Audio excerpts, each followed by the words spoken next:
Welcome to ACC Career Mode by ACM Racing. ACC Career Mode is back and better than ever, with a 3-month-long series containing over 50 races with mixed formats and challenges. Team up with friends to manage your finances, car performance and sponsor contracts, or go solo and manage your favourite car across the whole season, utilising the daily, weekly and monthly challenges to add some spice to your online racing. The best thing? You decide your career, with 7 different paths to choose from. Minimum effort is no effort. ACC Career Mode Quarter 1 contains 5 races a week, all stewarded and commentated live with a range of formats from 4 to 12 hour endurance races to 25-minute sprints. The full race calendar is available at acm-racing.com, with individual race sign-up taking place on SimGrid. Only available on Assetto Corsa Competizione PC European-based league.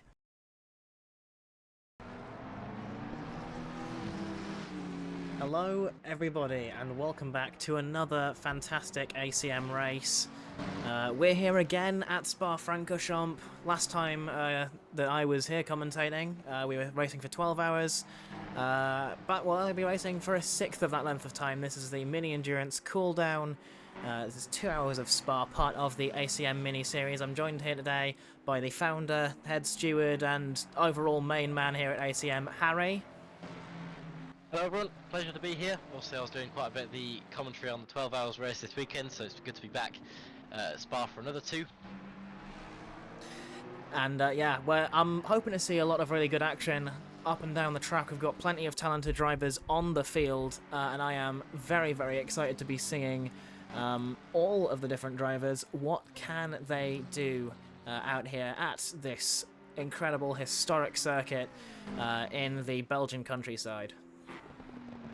Yeah, there's certainly a lot of drivers out there that they were in the 12-hour race this weekend and they were very, very fast. So it'd be interesting to see what sort of lap times we get this evening. Obviously, it's a shorter race, so there'll be a lot more risk that people are willing to take, which is a good and a bad thing. You'll have some people doing, trying to push for those faster lap times rather than being less consistent and stuff like that. So I think it should be lining up to be a good one. Definitely. There are lots of drivers of really varying speed up and down the grid. Some of these again were partaking in the 12 hours of Spa from last weekend. One such driver that was partaking in this race, if I can find him on the timing tower, is this man right here, Kelly, the number 25 in the Nissan GTR. Not only winning in their split, not only lapping the entire field, but doing the entire 12-hour race solo in this car. I believe this was in split 2, so it might not have been the full 12 hours, but still, it is an impressive feat regardless. So I think the number 25 Nissan GTR is going to be one to watch in the race today. Yeah, obviously that's a lot of practice, 12 hours, well 10 and a half hours for split 2 solo, and especially in that Nissan as well, you got to be so used to that car by now that it's just sort of bread and butter and it becomes muscle memory. So I'm thinking that Robbie Kelly will be certainly up for a top 10 or maybe even a top 5 this evening in that Nissan.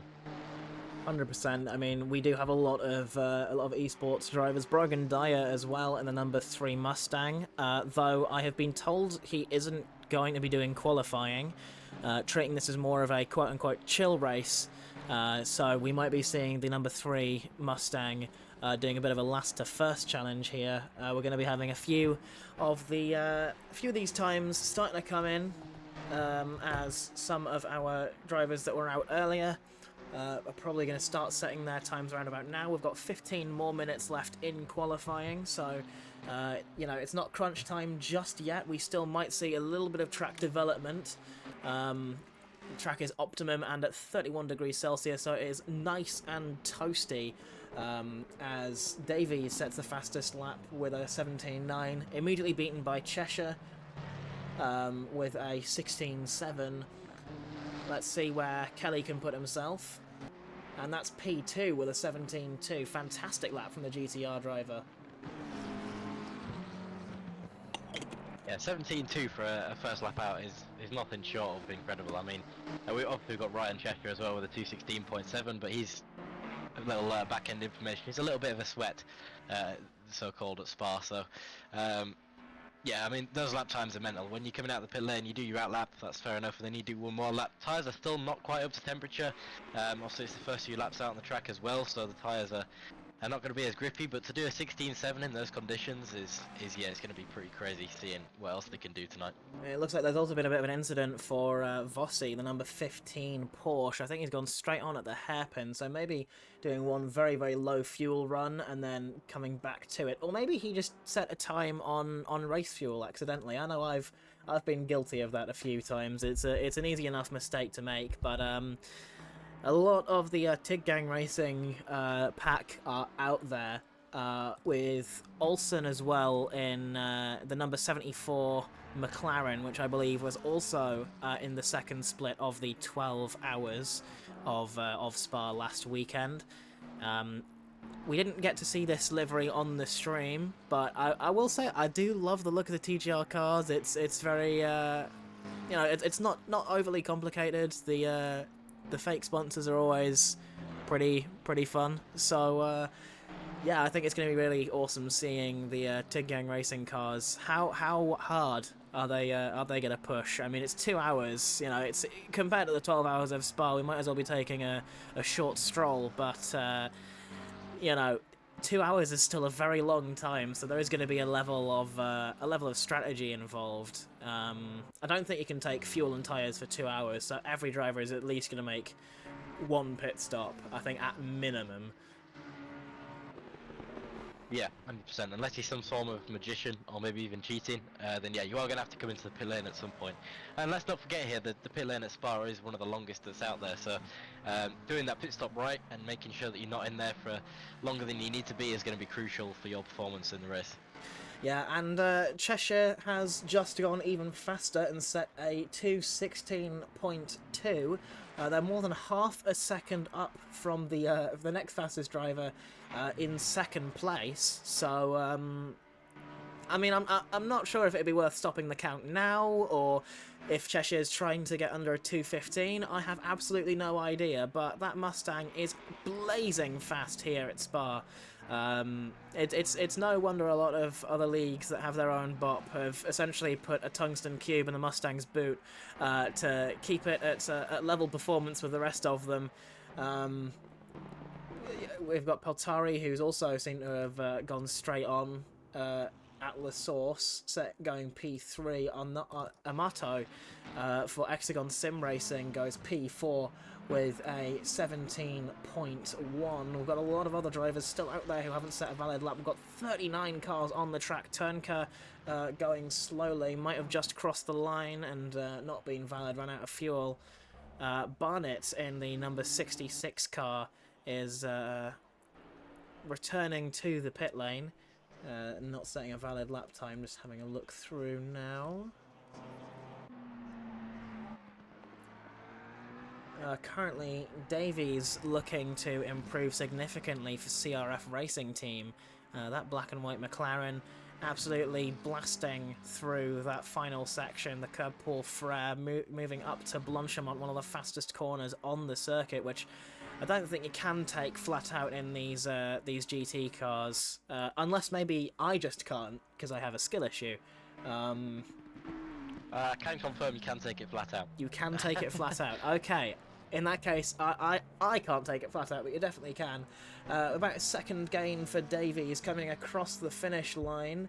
That puts them up into P5. Fantastic job from the number 6 car, pulling off to the side of the road.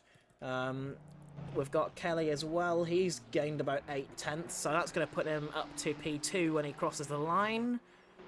Yeah, just about 3.5 tenths back from Cheshire in that GTR. That is a 2:16.557. Olsen also off. They're down in P10 with a 17.8. Clippert is now going to be coming across the finish line, about a second gain for him. That's probably going to put him up into P11. And so it does as he crosses the line with a 2:18.0, just getting past Vossi in the number 15 car. Lots of other drivers are really starting to put their foot down now. Drivers of Swingley currently in P21. Tan seemingly going off track again. I think pulling it out at pulling off at the hairpin. Who else making a mistake? Got some support for Alex Agazian in the chat. He's currently in P3 in the FAA Armenia Mustang. Yeah, they're currently coming through Blanchimont with rank just ahead of them in that beautiful pink Mercedes AMG with the Suffering Inside sticker on the rear bumper. Very nice looking livery. Sargasan comes across the line, jumps up to P2 with a 16.3, but he is going to look to improve a little bit more. I think he does have that time in him. He wants to overtake Cheshire, and with the power of that Mustang, he is going to be flying around this track. It's very easy to make little mistakes that do cost a lot. Eau Rouge and Radion are probably the biggest corners where a lap can be gained or lost just by taking it right, or if you're a little bit too greedy with the track limits, it can very easily give you a penalty or disqualify your lap. So there's a lot to look out for at Spa. Very difficult track to drive, but it's just very fast, very flowing. There's so many awesome corners. We've seen some of the best battles in motorsport history here. We've seen motorsport history get made in qualifying in Formula 1 with George Russell in the rained-out Belgian GP, qualifying second place in a Williams that was otherwise back of the grid. You'd think that I'd done my research beforehand, but I am just pulling random things that I remember out of nowhere, so hopefully the things that I'm saying are right. I don't want the fact checkers to come down on me, because I don't know if everything that I'm saying is completely true. Amato is currently coming through the final few corners now. He's about level with his best time. If he can make a really good run through these through the bus stop, he might be able to gain a position or two. Looked really good on entry, but he's losing a lot of time on the exits. That's another time that is, I think, roughly equal with his previous best time. There is definitely something in there, but Amato returns to the pit lane for some fresh tyres and a little top-up of fuel, and they'll be right back out there to challenge again. Luca Mari for DMF currently coming through this very fast final sector. Yellow flags somewhere, I think that's Galakayev in the 174 BMW. I haven't actually enabled the track map. Hold on, give me a second. Track map. Where is it?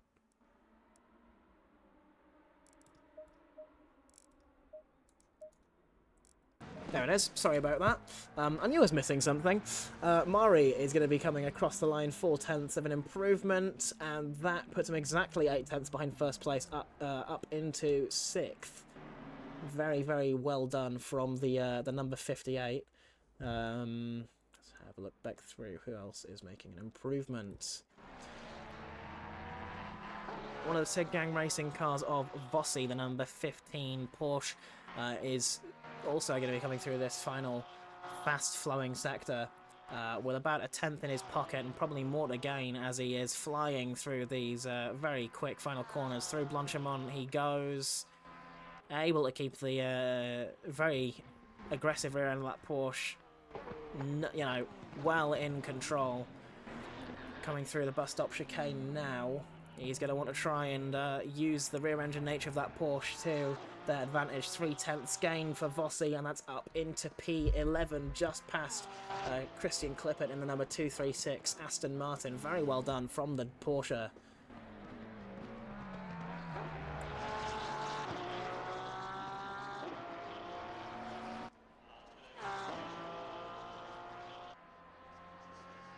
We've had Alex Agazian up in P1 making some moves, some support for him in chat as well again. I'm wondering if Ryan Cheshire is coming towards starting another lap, so I'm wondering if he's looking to get into the 15s and obviously take that P1 back from Alex, but yeah, it could be an interesting lap from Ryan. Yeah, definitely, and with Sargason making such an incredible jump up into first place, flashing the lights to say thank you for the support, he has currently got the fastest Sector 2 and the fastest Sector 3, both of them by a pretty decent margin, about 2/10 in it, in Sector 2 and 3. you know, Cheshire is less than a tenth behind Sargison in first place. So we are going to be keeping our eyes on this leading pack. Sargison's current lap is tell me it's invalid, but I'm not completely sure. Kelly is coming through Blanchimont at the moment with about 3/10 gained. Peltari is just rounding that last corner now onto the straight. He's claimed P3 from the number 25 of Kelly, who is going to be absolutely sending this GTR through these corners to claim first place. He's lost a little bit more time. He's about a quarter of a second up now. He's got a Lamborghini just ahead of him. I believe that is Swingley's Lamborghini, indicating getting out of the way. Very respectful driving, as Kelly's going to try and use that Nissan much as he can through this final sector. He's coming now. Nearly 4/10 gained, just a little bit more time, and he might just be able to snatch up first place. This is a really exciting battle for pole position, coming through the Coeur Frere. And heading towards Blanchimont, which I think is going to try and take flat out. It gets as close to that inside curb as possible, using up all the space on the track as he's coming into the bus stop chicane. How much time can Kelly scrape? Does he get a good enough exit? It looks like he might. It looks like he might. And he barely misses out from pole position.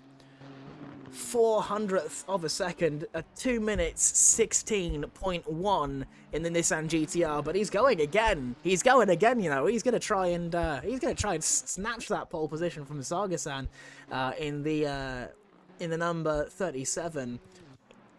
But Cheshire does it first with a 2 minutes 16.0. That is a fantastic lap from Cheshire, just coming through that final corner, able to put that power down, gained a lot of time throughout the lap and just managed to keep it. That was a really, really good gain from the 343. He's also going back out as well for another lap, which is crazy. He's got 2.5 minutes left, so he's got time. But yeah, I mean, if he thinks he can improve from a 216, then who knows? Definitely. I mean, he's got the... I'm pretty sure he's got maybe just enough time to squeeze out one more lap. And he's coming down the Kemmel Straight now. Okay, taking the esports line there. I think he did that so he could actually be faster through Lake Com. Is that allowed? Are we allowing that? What did he do? Did he cut the... He basically cut it, but he didn't cut it by going across. He basically, like, followed the straight and then turned right to follow the outside wall around, which was, the esports line, I would say. I've never seen that happen before, but that does make a lot of sense. Dubois currently peels back into the pit lane with a 16.5. That's the number 88 Cherry Racing team in 5th place. Very well done from them. Sargsian is currently coming through Lake Com. He's going to be trying to improve his time. Oh, but he's off! He's off into the gravel. He's gone rallying. And that is the end of qualifying for the number 37. Bit of a shame to see. Got some other drivers that are still going to be making some improvements as they near the end of their lap. Clippert currently about a quarter of a second in it now. Comes across the finish line. And he is not able to improve his position, but he does improve his time to a 17.8. He's just 300ths back from Vossi's current best time. Other drivers throughout the grid have made some really decent efforts, and there are some who haven't put in any qualifying times, like Turnco, Dyer, Blythe, and Schick, and 2 drivers who haven't set any valid lap times, Nur Halim and oh my gosh, he told me I couldn't pronounce this. Let me just, give me a second. Zakariashevich, I think, is how you're meant to pronounce that, or as close as my brain will let me. Kelly is now actually in the pit lane, so I think he might have invalidated his last lap. So that's Kelly solidly in P3 now. Let's have a look at Mari, currently in P7. Let's see if he can make any further improvements. Coming out of the final corner is about well, he had about 2/10, but I think maybe he had a bit of struggling on the exit. That's P7 for Mari. No Lasso currently coming through the bus stop chicane. He's got a fair bit of time in his pocket. I'd say that's about 4/10 there. Bit of an awkward exit. Improves time, but not their position. Rank moves up into P14 from 19. That's a very, very good lap from the Belgian driver on home soil in that bright pink Mercedes. I think that is it's a very striking, very bold livery. And I think we have... Has just come across the line, number 84 car, from P17 to P4. I believe that's a just got himself into the 217s, I think. Which is a good lap from him. Up to P4, do you say? Up to P14. Oh, 14. Yes, that is a 2-minute 17.9. So that is a very good job in 84. Through the final corner now goes Amato. And I think they have one more driver, but I think his lap is invalid. There's one driver who isn't invalid yet. That is Swingley, who's going to be coming across that final finish line. Improves his time.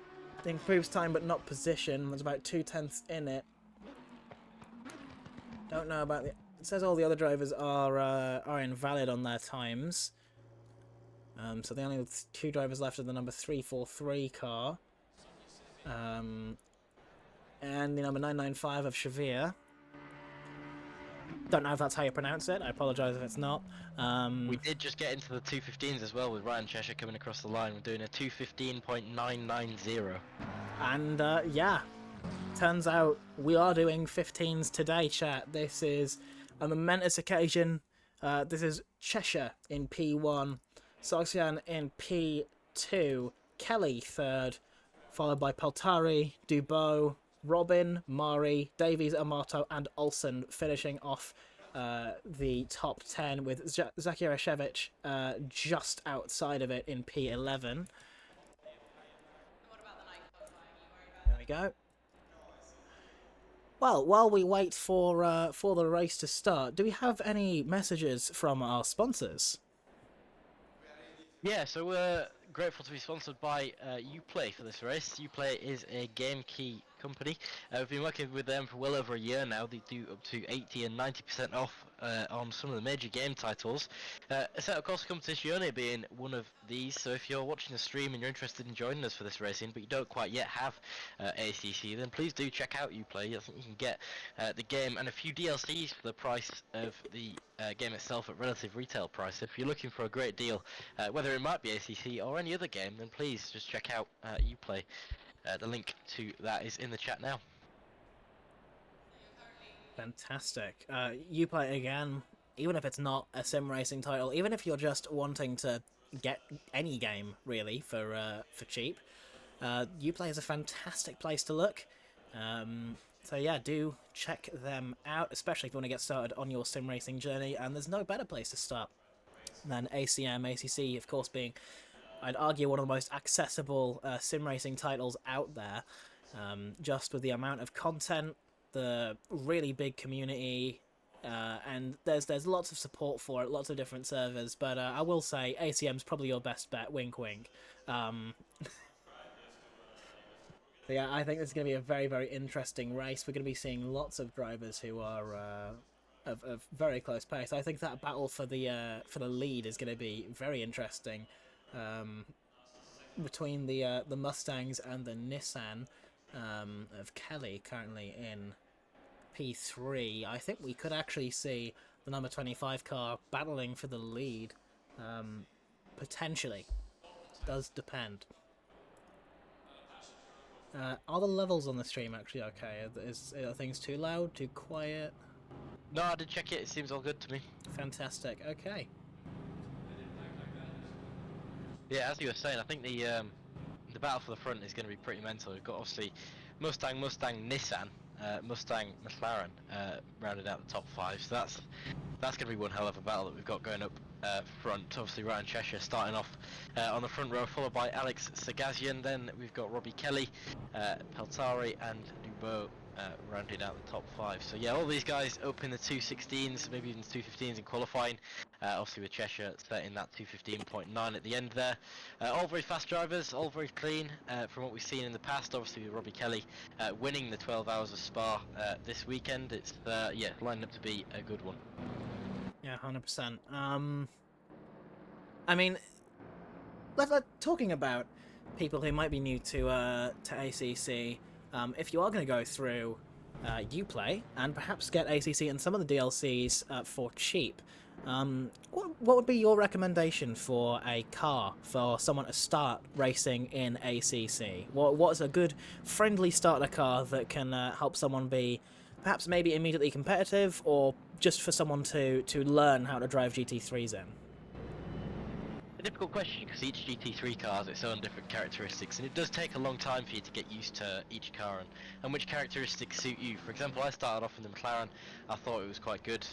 Turns out it didn't suit me, so I moved into the Mercedes. Again, it was a little better, but it didn't quite suit me. And then I found the Aston Martin, and that did suit me. So I think people all around should maybe start off in the McLaren or the Ferrari, as they are sort of the general all roundabout you know, most solid to drive. There's a lot of setups out there. There's a lot of people who do use them as their main cars. They can give you a lot of tips, and then from there on, just sort of find your way. Try out different cars once you get used to the game and stuff like that, and just try and build up to what you find is best for yourself. Really, don't stick to one thing. Would be my suggestion. Yeah, I think in a way, I have a similar experience with other games like that have different styles of like weapons and stuff. Like if you have something like Monster Hunter with loads of different weapons, each of them having their own characteristics, kind of like the cars in ACC. You know, I've been told, much like the ones in the book that shall not be named because the author's not a very nice person. You don't choose the car chooses you, and I think if you do get enough experience driving all the different cars in ACC, I think eventually you'll find one that will just kind of click. I don't know if the Ferrari 296 requires the Challengers Pack DLC. Does it? Or am I thinking of something else? There was like a 2023 GT pack or something that had like liveries and... I don't actually know. I mean, I think both me and Harry own all the DLC, so I don't know what is and what isn't DLC content. I know that the McLaren 720S Evo was like a free update car, and I think the new Aston Martin, the V8 Vantage, not the V12. Don't start with the V12. I think the V8 Vantage was base game content as well. So both of those are definitely base game. 296, I can't remember if it's base game or DLC. So yeah, but hey, Uplay is the place to get the it. advantage of Uplay, yeah. I mean, you can get it for a cheap price, and like I said, you can get the game itself and a couple of DLCs for the price of the game at retail price. So it's certainly a good deal, and you know, I've used it myself over the past year, and it's been a great service. Yeah, definitely. You know, sales are kind of hard to come by in digital stores, and you know, it's hard to keep track of when games are going to be on sale. So something like Uplay that you know, always offers those kinds of deep discounts. It's always nice to know that those places are going to be there. Now, all the drivers are going to be grouping up at the end of the formation lap. Now, while it says the start-finish line is after the bus stop, the actual start line is at the bottom of Eau Rouge and Radion. It's the endurance start line. So what is normally turn 1 in the race, actually not turn 1. Eau Rouge and Radion become the first couple of corners. So it is very scary coming across there for the first time. You know, going 2x2 through the grid, and just kind of praying you don't get hit by any of the cars, because everyone does kind of bunch up a lot when you come into that section of the track, and it does it is a very, very difficult couple of corners to manage. We're going to be approaching the starting grid now. All of the drivers are getting all nice and close as we wait for the green light. here at Spa-Francorchamps.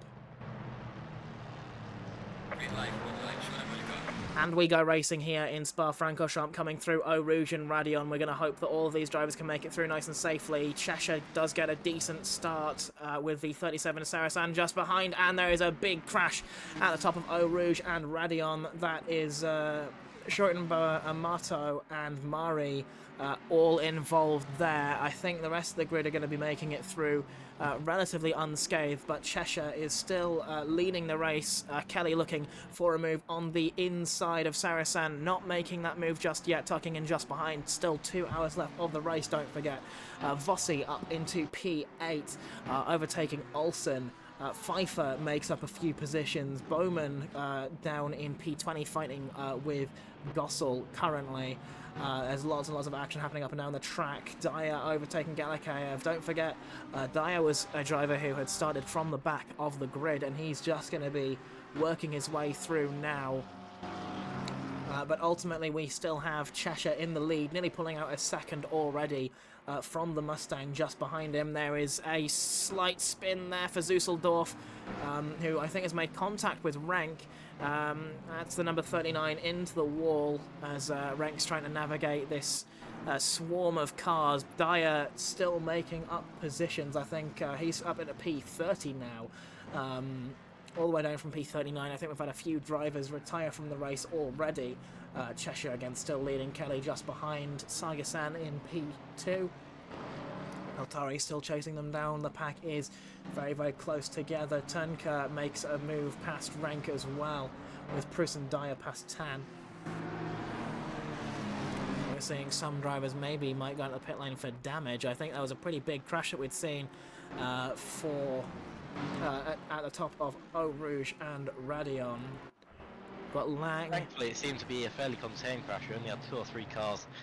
Maybe, I think it was probably 5 cars in the wall. Oh, well, there's a big spin as well for Rank. I think he might have just gotten collected there by another driver. Let's just quickly see that in an instant replay. Hope that my game doesn't crash because of it.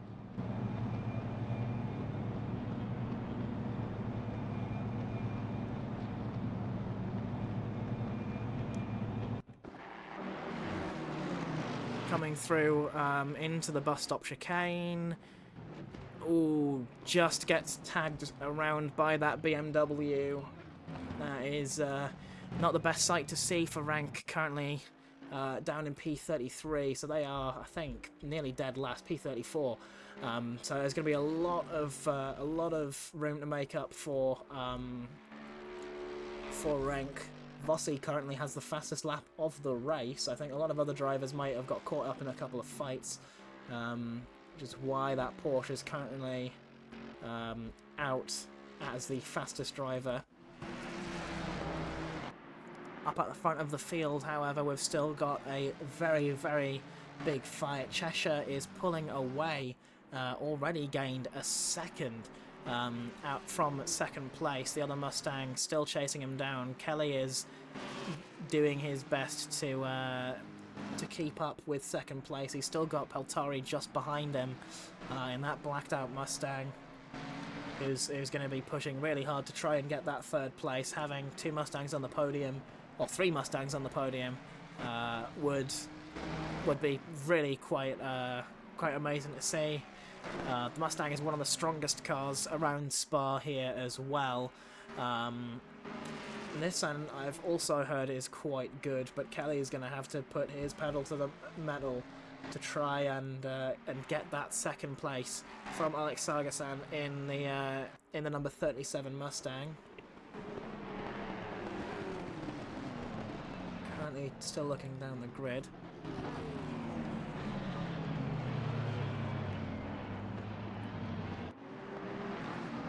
So Zakirashevich is currently in P7, being chased down by 2 of the TIG Gang racing cars of Vossi and Olsen.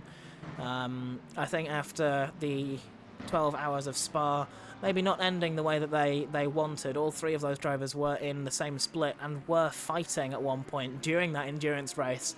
Zakirashevich might be finding this as some sort of way of, like, a retribution race almost. you know, getting some closure and getting some proof that they can, in fact, beat the TIG Gang racing drivers in that Cronus Racing Lamborghini. So I am going to be keeping my eye on the 292 car there. It's going to be very interesting to see. Olsen looks for a move on the inside of Vossi, doesn't make it stick just yet. Kelly just behind Saga-san as well, still looking to try and make that move. We've got Gossel in the Bentley of all cars looking for a move on Kelly. Oh, we've had Lang. Lang spun at Lacombe. I think that there might have been some contact there. The number 311 spinning into Lacombe at the end of the Camel Straight. I am going to hit the instant replay on that, so don't mind my game freezing. I want to get like an animation whenever I press the replay button that'll come across the screen and make it look less janky, but coming now through the through a Rouge and Radion, he's over to the left-hand side, and it's a difficult one to judge. I think we'll leave that one down to the stewards, but it did look like Lang just kind of turned on that Mustang. That's just from my view, so I don't know if that is completely correct. But that was a very, very strange incident.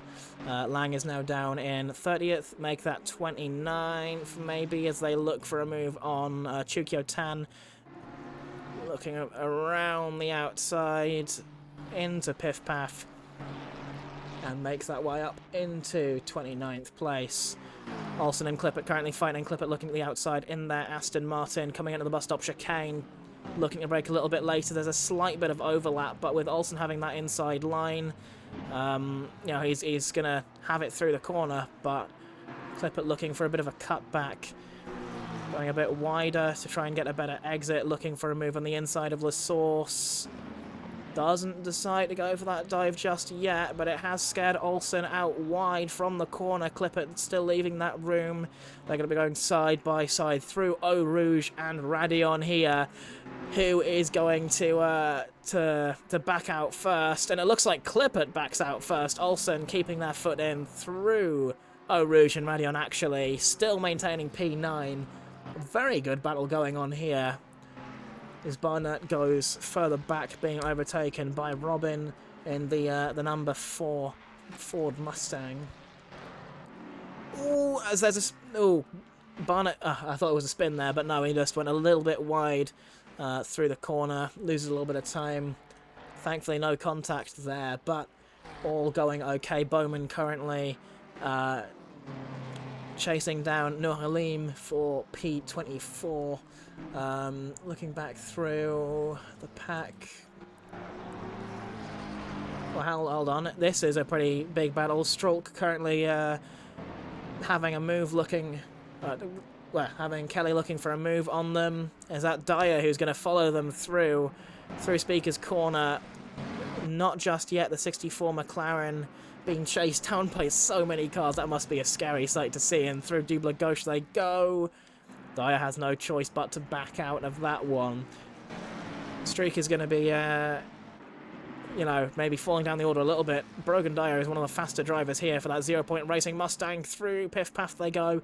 Got the inside of this corner, but it's the outside of the next one. So the 64 is maybe going to be even with them as they come into the next right-hander, which is going to give Dyer the advantage, and that's up to 17. That's P17 from P39 in less than 10 minutes from the 0 Point Racing Mustang. He is not wasting any time out there.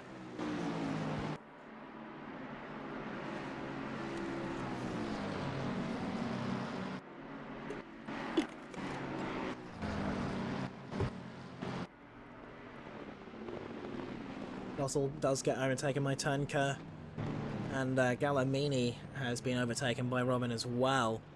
Falling back down the order goes the DMF car. Gossel goes a little bit wide. He's got the number 6 Mustang just behind him. Sorry, number 4 Mustang, I can't read. Looking up the inside at La Source, the Bentley gets boxed in by the BMW just ahead. The Mustang with the inside line leaves that room on the outside. Gossel and Robin are maybe going to go side by side through Eau Rouge and Radion, but the Mustang, bit of a better pull in a straight line. Who's going to back out first? And either of them are going to back out. We are getting side by side, but Gossel does barely just lift. gives that Mustang the place. The McLaren of Gallimini takes full advantage of the situation, says, thank you very much, I'll have that. That's up into P21 for Gallimini, who's now looking for a move actually on Robin, looking to make it a 2-for-1 deal, getting squeezed to the outside by the Mustang. Just had the door shut on them there. Oh, that's a spin! That's a spin for Gallimini! The 777 car goes around at Lecom, losing the McLaren on the exit. The drivers behind are now going to have to navigate that. Easy enough mistake to make, but that is going to set back Gallimini pretty significantly. Turnker looking for a move on streak as well in the number 64. The number 21 BMW looking for a move up the inside of Double Gauche. Just about gets cut off by the 64, making a pretty big defense, looking to the outside of Piff Paff. The 64 is doing some very, very smart defensive driving here, but with an hour and 50 minutes left to go, can they keep this defense up till the end of the race? My gut's telling me no, or maybe that's just the food I had. Ooh, there's a bit of contact. The McLaren losing the car a little bit. Rear tyres getting a little bit loose through the corner. Makes a little bit of contact with Turnker, but no harm, no foul. Robin makes full use of this, and he's up 1 position, 2 positions through curb pull Frere, able to put all the power of that American motor down, and able to get his way up into P18. Fantastic job from the number 4 Mustang there. Gossel looking for a move on the outside of streak. Actually, I think he might have just hit the brakes a little bit too late, so not really a move, but you know. We carry on. Luca Mori currently very far back. I think a full lap back, might have taken a pit stop. Looking back through the grid. Shavir has been overtaken by Dyer as well, who's now up to P14 from P39. So that's 25 positions gained in just 13 minutes. Well, less than 30 minutes, 12 minutes roughly, which is an absolutely insane achievement. Zusseldorf and Bowman currently fighting up through Eau Rouge, and ready on they go. The highlighter green BMW following that McLaren, trying to gain that position. Turnker and Street going side by side through Lecom.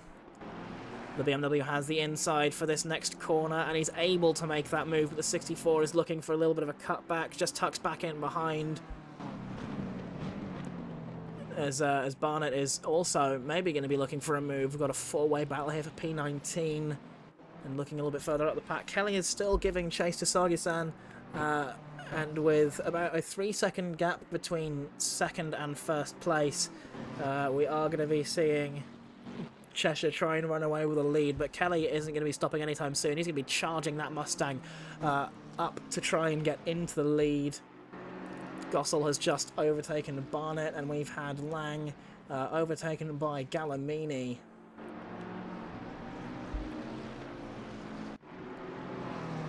Botontonvari for Team WRT, the 999 car, has a big train following them behind, with Gallimini, Lang, Tan, Rank and Monakov all trying to make their move up through the order.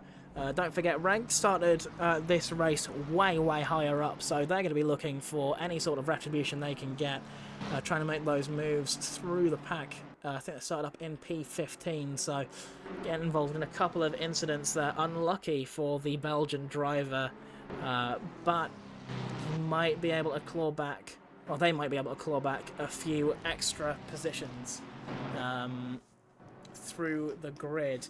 Of course, that Mercedes is a very solid car here at Spa. The straight line speed does help it out. We are running default Kunos Bop, and there's a little bit of a contact there. Rank goes into the wall. Don't know if that was contact with Monakov. Let's go back and have a look. Instant replay.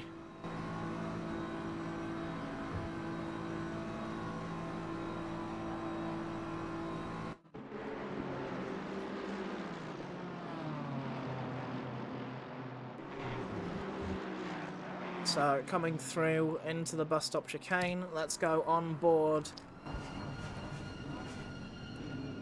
with Monakov. Let's go bonnet cam. Have a look. Yeah, there wasn't really any space for Monakov to make that room there, but they mounted the curb and ended up spinning themselves out into the rear left quarter panel of what happened there? Into the rear left quarter panel of Rank. It is just bad luck for the Mercedes driver who's in P31, 2 seconds to the BMW ahead, as the 808 car is going to try and push as hard as they can to get back up through the pack. The gaps have settled down slightly, but Streak has gone completely off the track, taking the alternative esports line at Double Gauche, rejoining at Piff Paff with the Bentley of Gossel looking up the inside. Can't make that move just yet. Barnett may be looking for one on Gossel.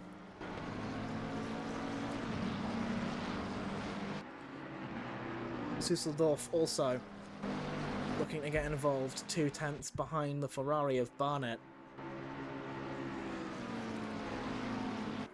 Right, we've had a couple of people asking in chat for the view of Alex Agasian. He's currently battling with Robbie Kelly up in P2, and they're going through a Rouge at the moment, one after the other. This is it's not something you see often with the Mustang and the Nissan combination. Yeah, I don't see the chat. I don't have that open, I'm afraid. So I will be keeping an eye on this battle for P2 as Kelly's going to look to the outside of Lake Con. The Mustang gives him a big squeeze. Does still give him the room. There's contact! There's contact there. Saga-san goes spinning into the wall after contact with Kelly. That is an unfortunate incident there. I am not sure what had happened, whether that was Saga-san giving maybe too much of a squeeze, or... Ooh, but the rear tyres are still very hot from that spin, pushes the car a bit too hard through Les Combes, and that's him in the wall again, now dropping down into P12. This is, I think this is a classic case of the commentator's curse here, so I do want to apologise to our audience. But that's Kelly now up into P2 with a 5-second deficit, 5.5 second deficit to Cheshire ahead. He's going to keep pushing and trying to find as much time as he can on that Mustang within the next hour and 42 minutes. That was a prime example of commentator's curse though. We've got people asking in the chat, we finally switch over to it, and it happens to be the moment where they both spin out, so... Yeah, sorry about that for the guys in chat. We'll go back on with Alex Cigars and follow up with his race after this as well. And he's currently down in P14, but with the absolute pace of that Mustang, he's got about 35 seconds to the leader. Knowing the pace of Saga-san, if he hasn't got too much damage from the crash and the car is still handling normally, no performance deficit from the crash as well, we might be seeing him climb back up through the order. I think they're definitely capable of a top 5 finish if they can just keep the car facing the right direction. But yeah, that is unfortunate to see, as there is another yellow flag for Kelly, who's sent spinning through the fastest corners of the track. We're going to go back on an instant replay, and my ACC race control is going to break one more time as we try and find out what happened here.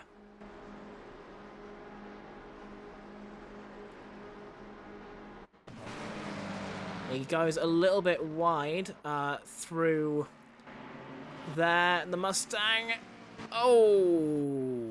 One of the Mustangs behind, poking his nose where it probably shouldn't have been between Kelly and... yeah. Between Kelly and the pink McLaren. And he really is just trying to... He was trying to make it happen, and lo and behold, it did not. And my ACC race control actually has just fully broken as well.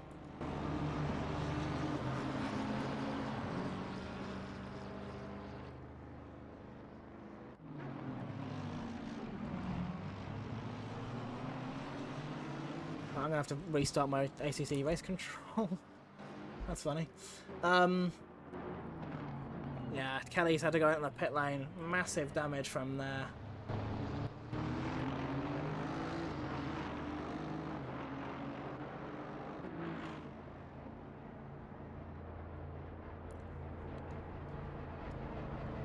Oh, my ACC race control is actually just fully broken.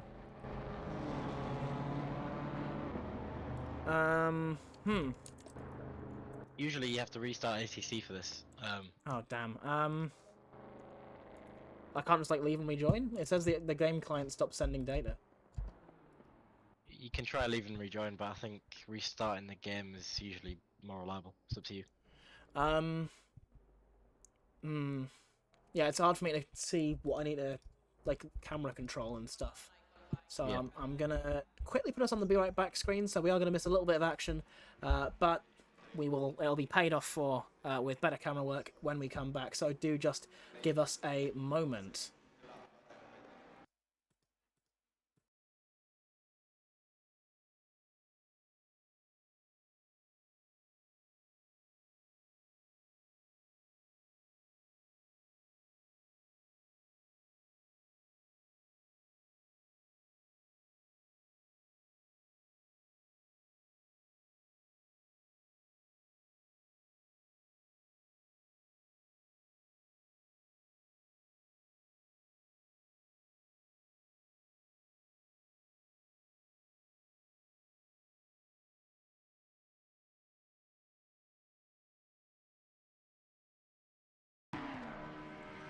Okay, sorry about that, ladies and gents. Just had a few minor technical difficulties. So,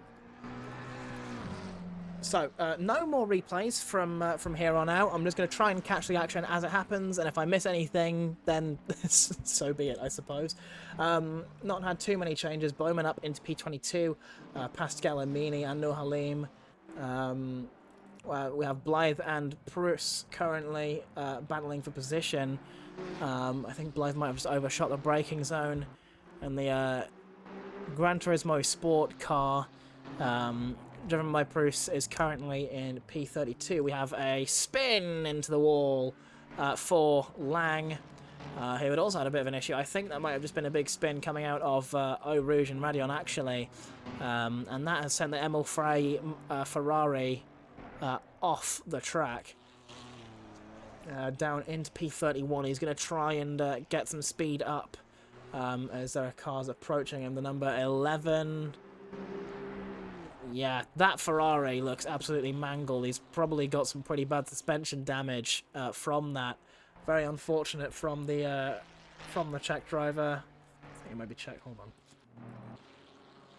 Yes. I'm not very good with flags, so if I'm not correct, I'm sorry. Gets out of the way of all the other cars. He's stopping on the apex. Well, I've heard the term parked in the apex before, but never like that. And then back to the pit lane. I think they might be just calling it quits there. It's pretty difficult to recover from a crash that massive. Turnka currently going side by side with Shavir. Coming through the faster corners on the track, the curb Paul Frere and upping to Blanchimont. McLaren was brave, but not brave enough to make that move. Looks for it on the inside of the bus stop. Doesn't make it happen just yet, but he is applying pressure to the number 21 BMW, who is also chasing Nosek, who's been overtaken by Robin. He's trying to use this overtake as an opportunity to, Nosek might still be thrown off, and he does go wide at La Source. He's let one car through. Now that Mustang and McLaren are going to be very, very close to one another as they come through Eau Rouge and Radion. Who is feeling braver? It's Nosek in the number 34, who has held on the P17. Nur Halim has a bit of contact there with Sharik. I think that was contact at least. The 574 driver with a 10-second penalty streak up into P24 now. Olsen and Zakirashevich are currently battling, and it looks like Olsen has gotten the better of the Polish driver. Makes his way up into P7. He now has Clippert chasing him. Vossi currently holding down P6. Kelly still about 5 seconds off the lead in P2. Sargison down in P14, looking to be overtaking Pfeiffer now for position. The number 10 Ferrari looks like he gives him that position. I think he knows Sargison is the faster driver there. And before Piff Paff happens, he lets the number 37 throw that Saga-san up into P13. He's got 7.4 seconds to climb to get up to Capteur to try and take back P12. Streak might have had another bit of an incident there, because that's Norhalim back past him. And now with Rank looking to try and make a bit of an overtake as well. Galakayev has spun it at Lecom, and he's into the wall. That BMW looks absolutely mangled.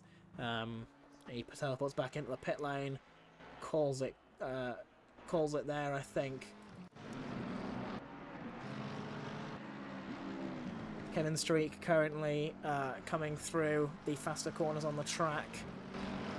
I forget the names of these corners in particular. There are some of them that I do know, that I did commit to memory. Some of them I did not. Rank is looking for a move around the outside of the McLaren. He is putting the pressure on him. He's trying to go as quick as he can through Blanchemont. The number 64 McLaren still holding Rank behind him. Looks to the outside of the bus stop, doesn't make that move stick, but he's trying to open up the corner a little bit more, getting a better exit. Cuts in for the exit, looking now into La Source, maybe around the outside. He's still behind the McLaren. Tucks back in, he's going to think about it, leave it for a rainy day. Zakirashevich is currently coming through. Or Dyer, actually, hold on, is up into P9. So, 25 minutes in, P9. Make that P8, maybe, as he's coming through Double Gauche. Zakirashevich is held out to the outside. Dyer doesn't go for that move. I think probably the smarter thing to do from the number 3 Mustang. Number 292. Oh, hold on. Up the inside goes Brogan Dyer. Little bit of door banging there, maybe forcing Zakirashevich a bit wide. Dyer looks like he maybe lets him past. Gets squeezed off the track by the Polish Lamborghini driver. Goes a little bit wide into the gravel. Through goes one, through go two cars. Brogan Dyer up into 8th, clip it up to 9th. Zakirashevich has a big spin. Oh, and that is a big shame. He's done a bit of damage to the front end of that Lamborghini coming through one of the faster corners on the track. He's in at the wall. That is going to be a fair bit of damage to that Lamborghini that he's going to need to get repaired. I think it's might be a bit of suspension damage. Hopefully no suspension damage. Zakirashevich is a very quick driver and is really, we've seen how impressive he's been so far. So hopefully this hasn't dampened his spirits too much or broken his dampers. He's still continuing on. It doesn't look like he's really struggling with the car, so he is just going to keep on pushing on. Ivan Mityurev has Captur just behind him. The BMW number 14 holding P10.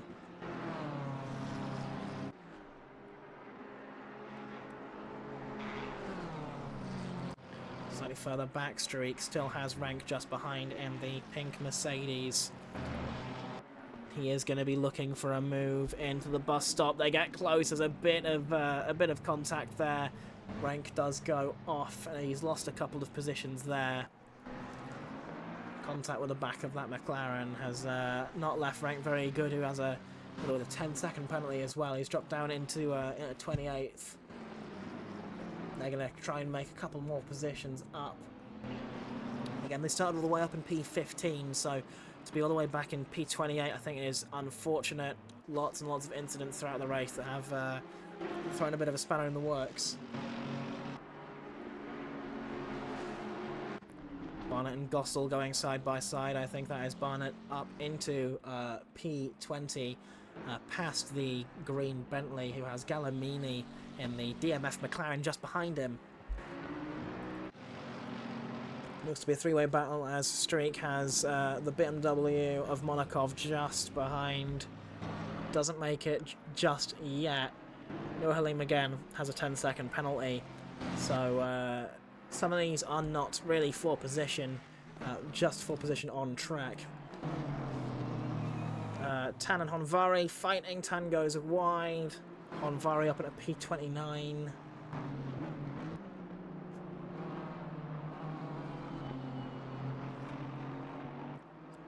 through the grid.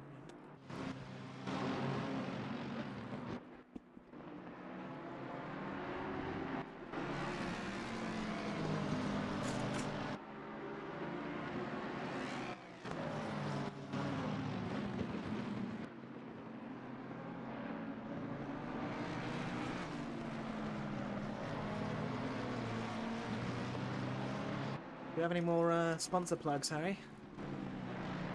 No, I was just going to mention about the density of incidents we've had. Obviously, we've got quite a lot of cars on the track today, so it's about to be expected. But a lot of the mid-pack at the moment currently has 10 to 5 second penalties. We've even got one car with a 25-second penalty.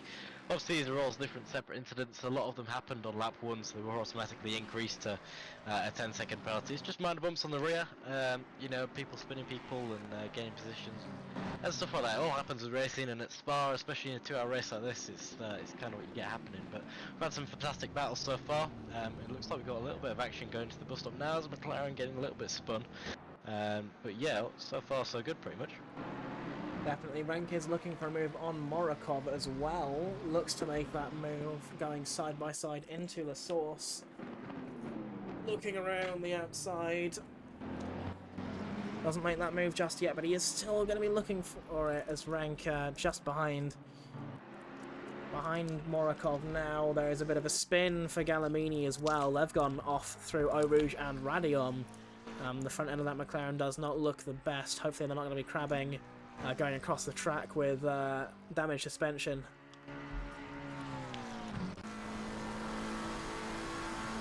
Oh no.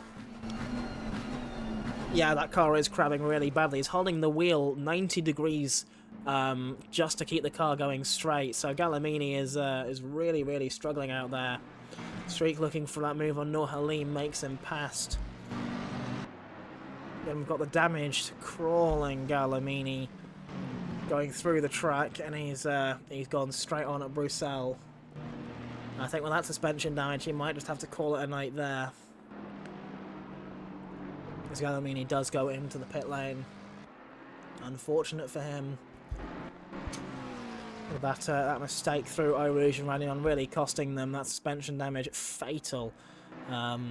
With having to hold the wheel like that is very uncomfortable, and it becomes difficult to get the car to do what you want it to do. It behaves very, very unpredictably when you have that much damage to the suspension.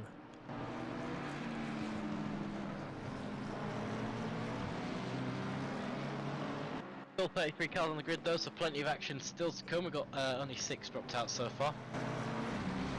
Yeah, I think a lot of the drivers who have dropped out are ones that did suffer some pretty terminal damage that I think would have thrown them out of the race. We're not in that pit stop window just yet. I think when we approach that 1 hour mark, we might be seeing it more. Nur Halim looking for that move on Streak, looking through. Blanchimont just manages to get past. There's a little bit of banging on the rear there as Streak is past Nur Halim again, who's looking at the outside, and oh, that does not look good for the all-black Mustang. Just looking around the outside, gets tapped by taps the McLaren on the rear, spins him round. I don't know if that was a full spin, but it was definitely a bit of contact that threw the McLaren off a little bit. Rank now looking up the inside of Streak, the number 64, again just holding it back, managing to make their way past them before Eau Rouge and Radion. I didn't notice the text on the rear wing that said "insert meme here." I like that. That's good.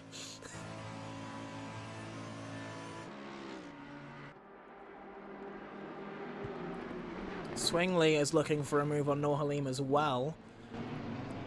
Nur Halim goes a little bit deep through Lake Com. Swingley makes that move right back past. And number 279 cars made their way up into 24th place. Zakirashevich has also had a bit of an incident, I think, out of Double Gauche. Just manages to flick the car back around in time on the right-hand side. They've let Barnett and Gossel by. They've got Bowman just behind them in that highlighter green BMW. But it looks like he might actually have some damage to the suspension, because there's no way that car is handling correctly.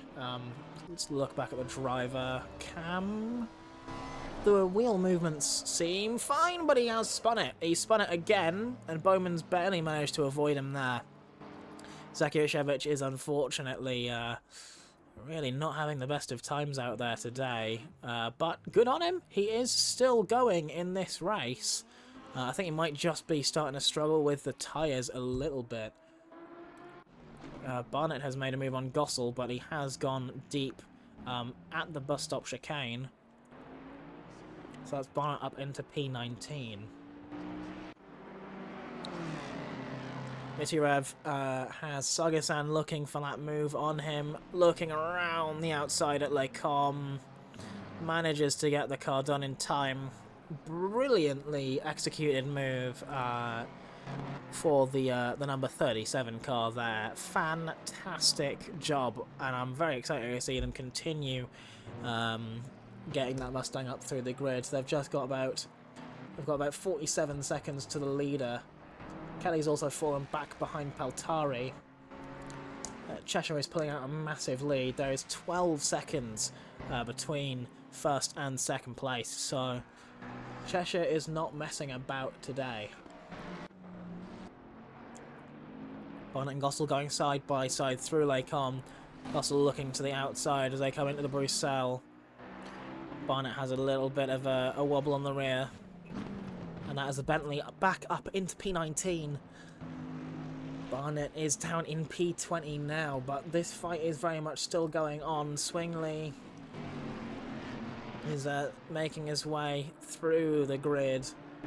Rank in the Mercedes behind, still looking to push hard through the field. You might be seeing Rank making a move on Swingley soon enough. The Belgian driver on home soil is going to look to try and get back at least into the top 20.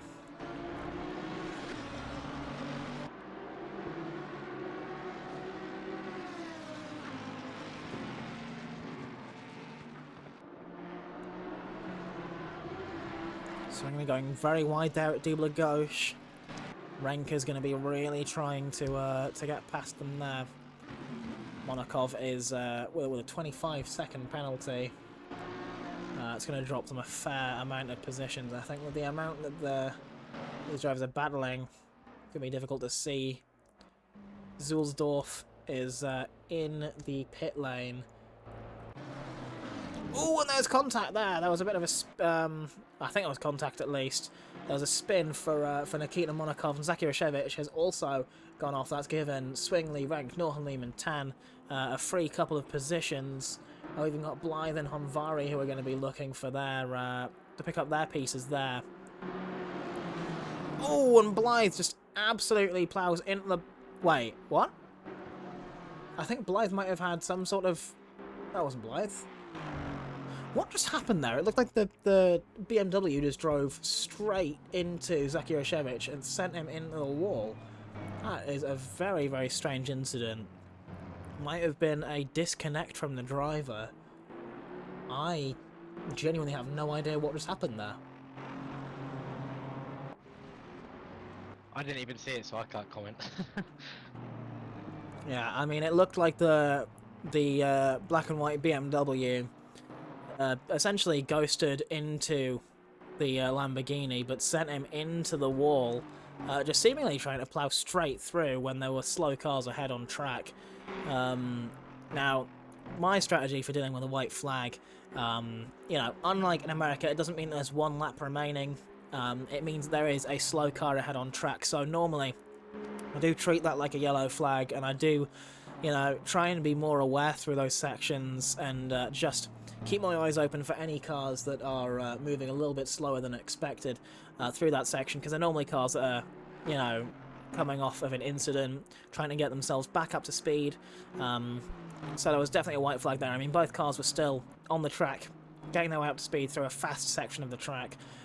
So it's all about having the awareness, and I think the BMW driver in that incident just unfortunately lacked that, and has they've sent Zakiewicz into the pit lane.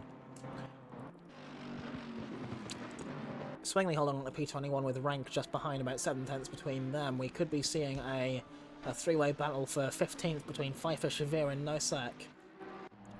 But let's make our way back up to the battle for P2 between Peltari and Kelly. Mustang and Nissan are fighting. It's like we're playing Grid 2007 all over again in the Pro Tune versus Pro Muscle class, except that we're not at all. I don't know. I wanted to somehow include Grid from 2007 in this conversation. But, you know, it's a good game. It's a very good game. Just, I don't know, stating facts.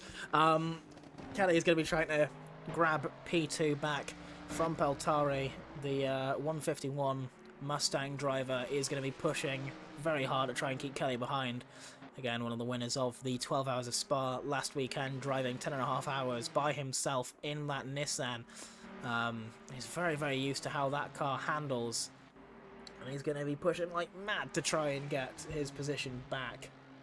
Gossel loses the position to Barnett. The two are still dueling, but I'm keeping the camera focused on this as I do need to take a quick break. So I will leave my... I'll leave the comms up to you for a few minutes while I take a quick break.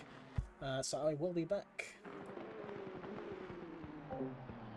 Seems to be a pretty good race so far. We still got the battle up front with Robbie Kelly. Obviously, we saw a little bit of a battle with Kelly and Sagazian earlier, which didn't end too well. Unfortunately, Sagazian closing the gap and causing a little bit of contact on the inside. Ended up spinning himself, but now we've got the both of them going through Rouge at the moment. They're coming out at the top of Radion, and they'll be going down towards turn 5 at the top end of the track here. Side by side, it's Nissan versus Mustang. Looks like the Mustang's actually backed out of that fight, giving the position entirely to Robbie Kelly in the Nissan, which is, well, it's not something that you see often, but with now and 20 minutes left of the race, it's plenty of time for that position to be gained back, and maybe he just understands that the Nissan's faster and it's not worth a fight, which is, to be honest, probably the smart decision to make, which is good to see happening. Seems like there was potentially a little bit of a disconnect there, but Robbie Kelly is back now. We're still on board with Peltari, going round and down towards Puon. Potentially some connection issues with Kelly. That's maybe why Peltari decided to give that position back. Hopefully Kelly can remain within the race. We're still not seeing him on the track in game, still not seeing him on comms either, which is not confident to see, but if that is so, that he's disconnected, it means that Peltari has got a free position, and currently Kelly's sat in the pit lane, which is unfortunate to see. He just got his way up into P2 and has had internet issues, sending him straight to the pit lane.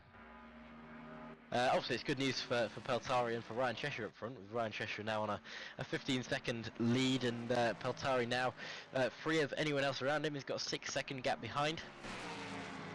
And obviously a little bit of a way to chase for Cheshire up front, but he'll be glad with that at least. But it is a shame to see about what happened to Kelly there. I hope that he comes back out and continues having a good go at this race. Further across the grid, we've had some position changes. One of the biggest position gainers from this race is we've got Brogan Dyer currently in P5 with 32 positions gained since the start of this race. Obviously, Brogan Dyer, one of the drivers that didn't decide to do qualifying, so he started from towards the back of the grid and has now made his way up into P5 after just 45 minutes of racing. 32 positions gained. He's currently got the fastest through the speed trap as well, with 276 kilometers an hour being the purple speed. And it seems as well we've had another driver who also started from the back, who's currently in P13. That's Jacob Tunker, who's up 23 positions from his starting point. And also we've got Barnett down in P17 as well, who's up 15 positions. So some really good position gainers from this race so far. On the other hand, Sagazian is currently the one with the most positions dropped. Obviously we saw him earlier having those few bits of spins and stuff like that. which of course did lead him to drop down a few positions. He was down in P15 at one point. He's now made his way back up into P10, and he's looking for a few more positions as well. He currently stands about 1.5 seconds back from Captor, but he's obviously gaining on that time. Last lap he gained, I think, about half a second on him, so certainly some progression being made. He's coming to blue flags now as well, which he'll have to deal with, but no doubt that he will manage that perfectly. Right, I have returned it. It seems like Kelly's internet just decided to stop interneting, and that's dropped him out of the race completely. That is one of the bigger downsides of sim racing, I think. You know, while the racing is very much real, the cars are not. One big factor that a lot of real racing drivers don't have to worry about is internet suddenly not working. So that has unfortunately dropped Kelly out of the fight. So, I mean, even if they do rejoin, they'll have a lot of ground to make up, so they might just be calling it there. Currently the highest up Tegang Racing driver is Vossi, currently in P6, followed by Olsen in 7th. Very good running from those two drivers as well. Further down the grid, Ranked seems to have made their way up into P19, still trying to make their way back through the grid after dropping positions from P15 from their starting point after getting involved in a couple of incidents. We've got a three-way fight here for P14 between Shavir Nosek and Pfeiffer. Saga-san currently now coming up to the back of Captur as well. I'm just keeping my eye on both of those gaps. Keeping the camera on whichever is closest. Tonka has just set their personal best. Gossel's just set his personal best as well. And again, with Cheshire setting the fastest lap of the race, a 17.0, I think that puts them as the fastest driver of the race by about 2/10. Dyer currently just about 10th off that, but he's in P5. He's made his way from the back of the grid to 5th, incredibly. And with about a 30-second gap to make up to get to first place. I mean, it's still very possible that we could see an all-Mustang podium. We're just going to have to wait and see what happens here. But I'm going to put my camera now on this battle for P9. As Saga-san is trying to make his way up past Bartek Captur in the number 84 Virtual Racing Golden Academy. You know, Saga-san is a very, very fast driver. He did just have that unfortunate spin earlier through Lake Com. He's trying to make his way back through the grid. He's seeming to get back into his sort of his flow, back into his rhythm, settling back in. And he is narrowing that gap down to the 84 pretty quickly. Through Piff Paff they go. Sugxian is still chasing down the 84 car. The Mustang is going to be looking to get as good of a run through this fast section as possible, letting that American V8 scream down this down these fast corners. Getting a setup right here at Spa is a very, very difficult challenge, because you've really got to not only trust yourself that you can take the corners, but also be able to trust the car, because a lot of the corners can be very challenging if you do set up the car incorrectly. You know, there are lots of different problems that can happen through a lot of these corners. You need to set the suspension up stiff enough so you don't get too much roll through the corners, but not so stiff that if you do end up hitting a curb, you don't get sent into the shadow realm. You know, it is a fine, fine balance to try and find between that speed and the stability.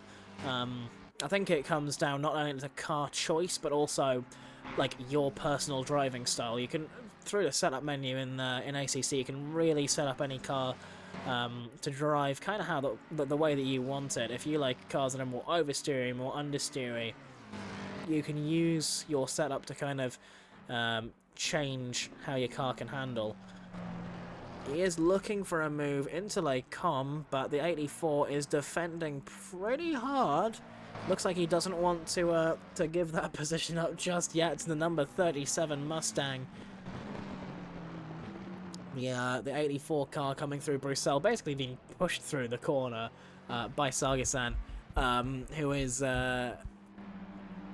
going through Speaker's corner now. He might even be looking for a move into Double Gauche if he's feeling really adventurous. Doesn't make that move just yet, but you know, he is giving that McLaren plenty of pressure. Just about a tenth between them. He's going to look around the outside, coming through Piff Paff. It's the outside of the first, sweeps around the outside and takes the position immediately. Very, very good job from the 37 driver.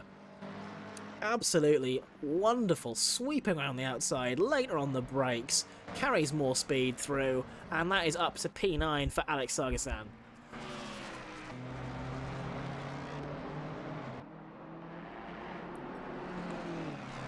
He's having a fantastic comeback so far. As Alex is. That's a big crash. That's a big crash for Michirev.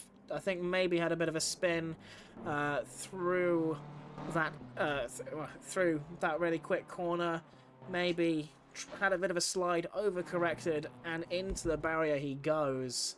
I was keeping my eye on him for that battle, but the boot is also starting to come loose. The 311 car is also off.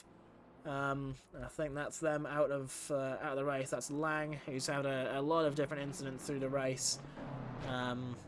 Very unfortunate to see, but that is Michirev with plenty of damage.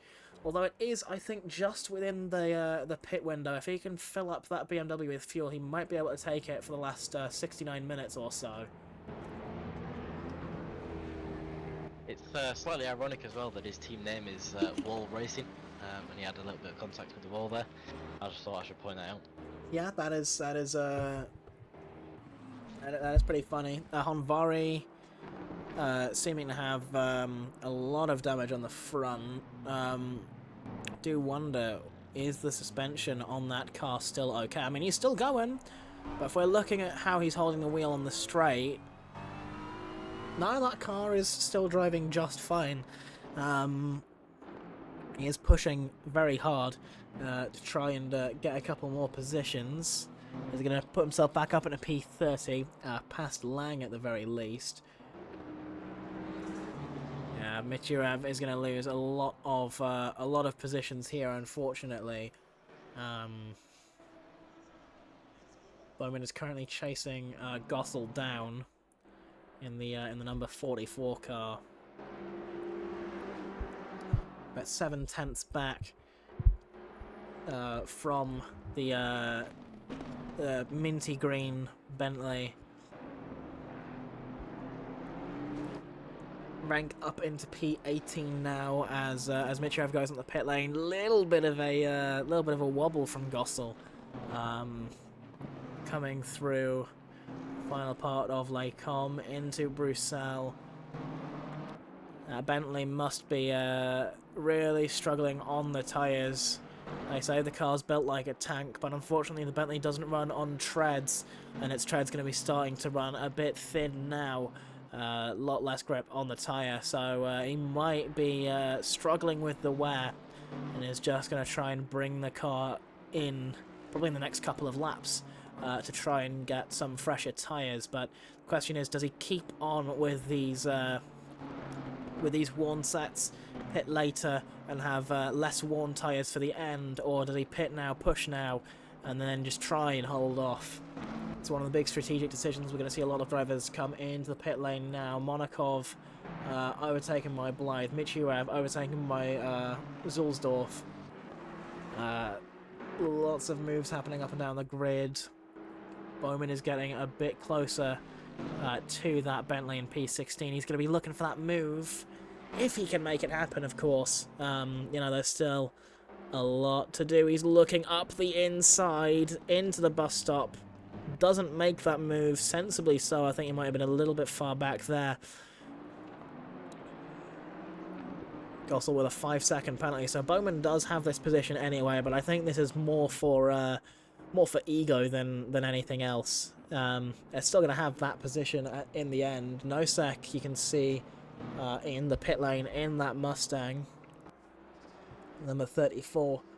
One of the first drivers, I think, to do a regular pit stop for their fuel and tyres, and maybe repairing some damage that they have.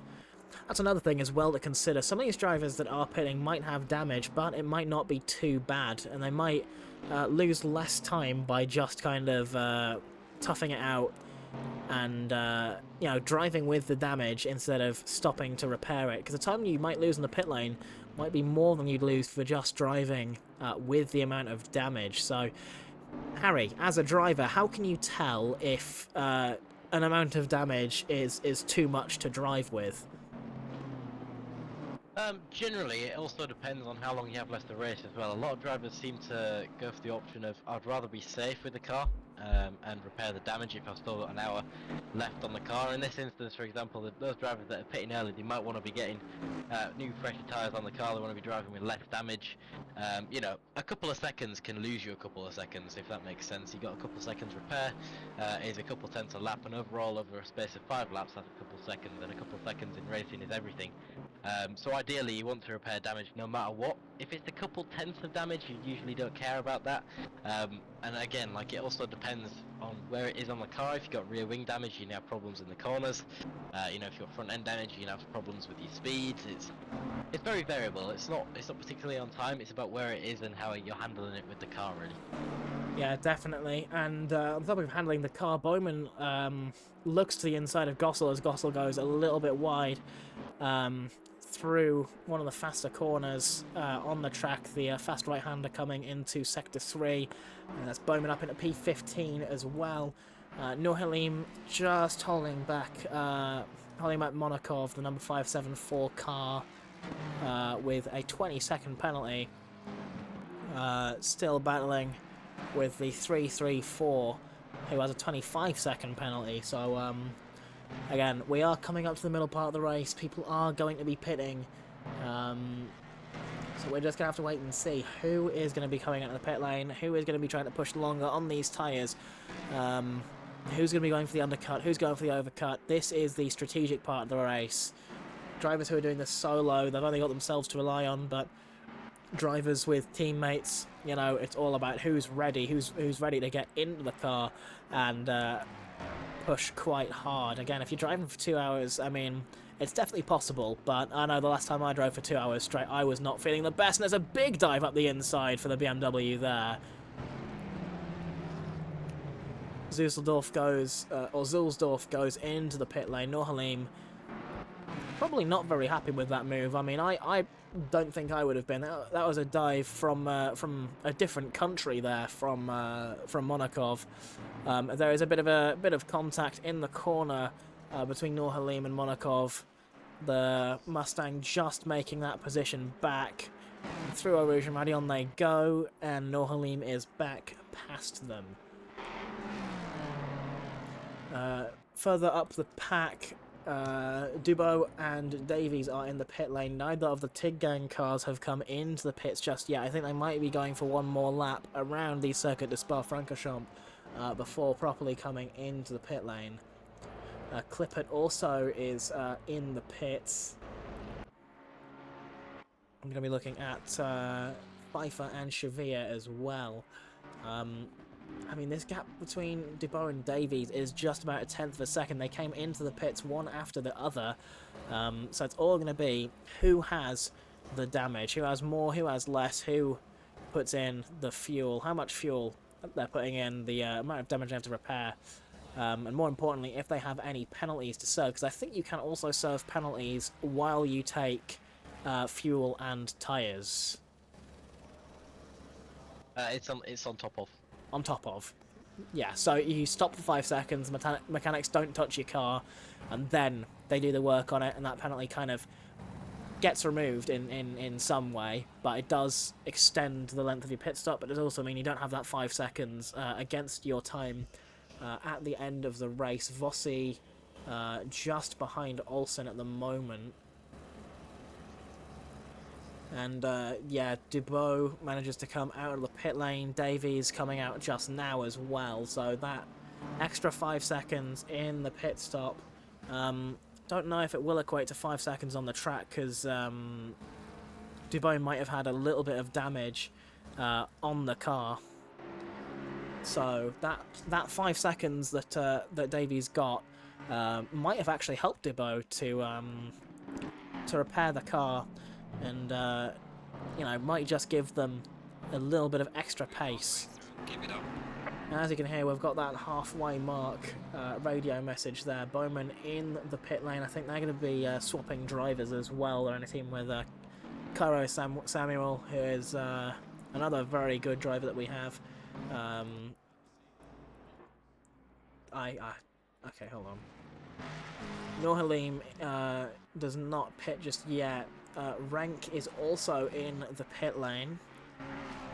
Just see how much of that curve the Mustang is taking. I'd argue maybe a bit too much there.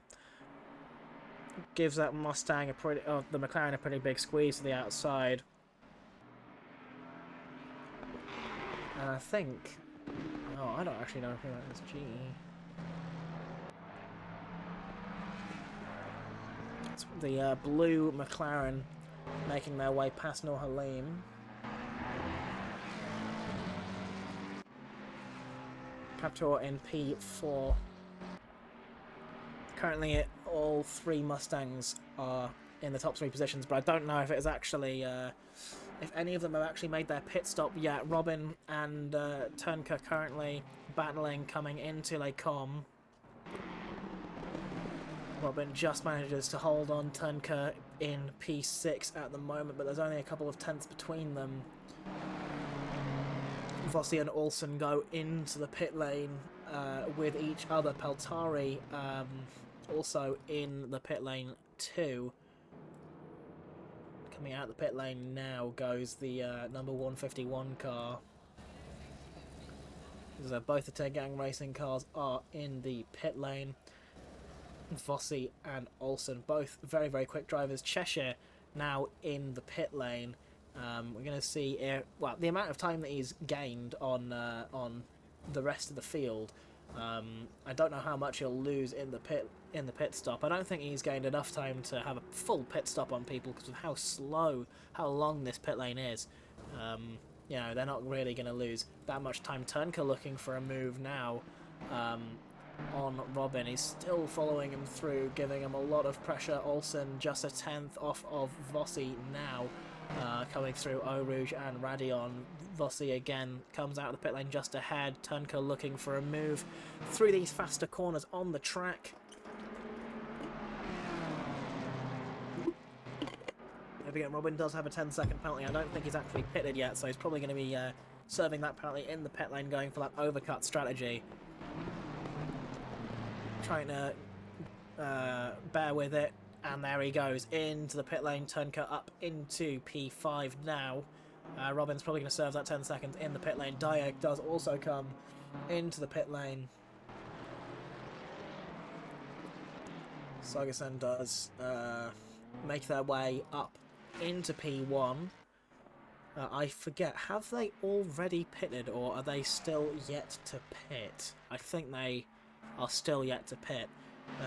In the lead currently, provisionally. I think after the pit stop cycle is finished, Cheshire is going to make their way back into P1.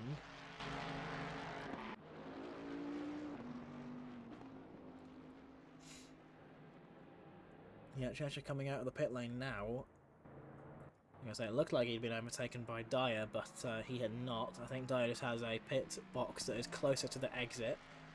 As Cheshire is now out of the pit lane in P3 with 35 seconds to Sargason in first. And if he hasn't pitted yet, that's basically a guaranteed first place for the 343 driver. Shavir is in the pit lane as well. Captor comes in. Dubois is making his way back up through the grid. I'm pretty sure he's already pitted as well. Dubois and Davies, again, two drivers that are very, very close to each other. 3.3 seconds between the two. Dyer now coming out of the pit lane.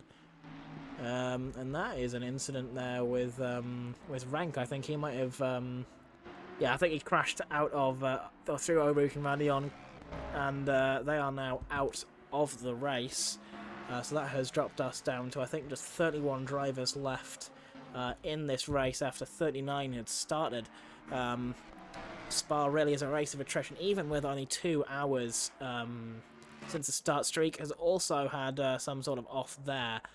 Is that coming into the pit lane? I think he might have spun into as he came into the pits. Maybe a bit too excited on the throttle. We're in the number 64 McLaren, causing that yellow flag in the final couple of corners. And did temporarily block the pit lane there, but thankfully no one was trying to go in at the same time as them. They're now in the pit lane. Pfeiffer and Nosek are now going to be fighting a little bit. Battle for P18. The Mustang is almost pushing that Ferrari through the corner.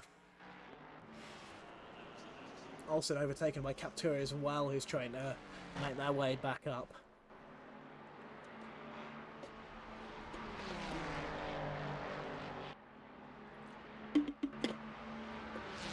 Rossi is leading this battle for P9. Currently just ahead of Captura by about 1 second. Mustang goes to the outside of the Ferrari. Nosek on the outside of Pfeiffer coming into Les Combes. It becomes the inside for the next corner, and before the next one even happens, Nosek is ahead of Pfeiffer. Very good, very decisive move there by the Mustang driver. Very, very well executed. Noor Halim with that 20-second penalty still has not pitted yet. Really going for a pretty big overcut strategy as Zulsdorf goes for a move on the inside, makes that stick through Dubagauche. As Noor Halim has that 20 seconds penalty, but probably also some damage given how mangled that Mustang looks. Also on the rear of Captur, who is still trying to make his way back through the grid. I think Tiggang would love a double top 10 finish, and with Olsen just chasing Captur in the number 84 McLaren, the dream does look like it might be coming true. Sargasan still leading the way, but I think they are still yet to pit. Yes, so the only drivers who have not pitted yet are Mari, Noor Halim, Blythe and Sargasan. Driver who's at the most positions who has actually pitted. Again, it's Dyer. He's made his way up into P6, which will end up being P5 by the end of the race. Or by the time the pit stop cycle's kind of sorted itself out.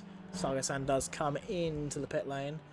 The average time that we're losing in the pits is around 1 minute and 50 seconds in the pit lane.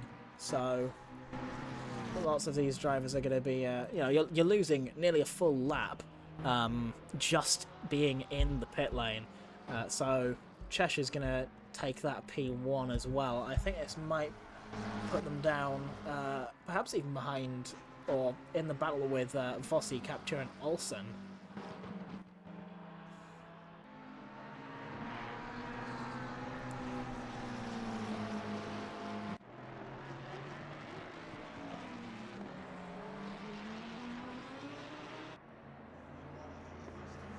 Cheshire retakes the lead.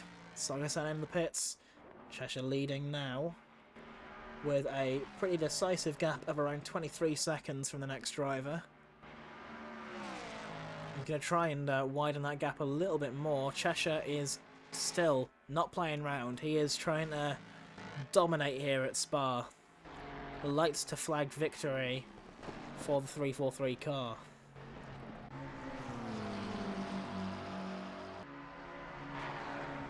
Good to see him out for Big Ben Racing as well. So Big Ben Racing we're partnered with here at ACM. We do quite a lot of work with their racing team. The ACM racing team itself was integrated into them a little while back. And if you yourself as a viewer are looking forward or looking for a team to join and get racing in some endurance races, then come and join Big Ben Racing. We've got 3 or 4 that we do every weekend at the moment, which is pretty good. Yeah, endurance racing I think is a really nice way to introduce yourself to the proper competitive world of ACC.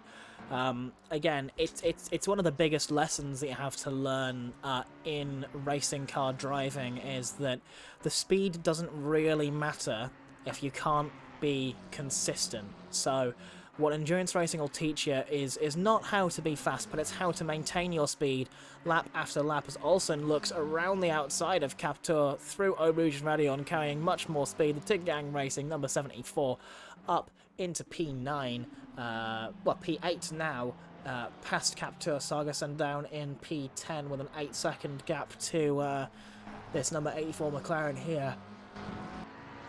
Very well executed move from Olsen.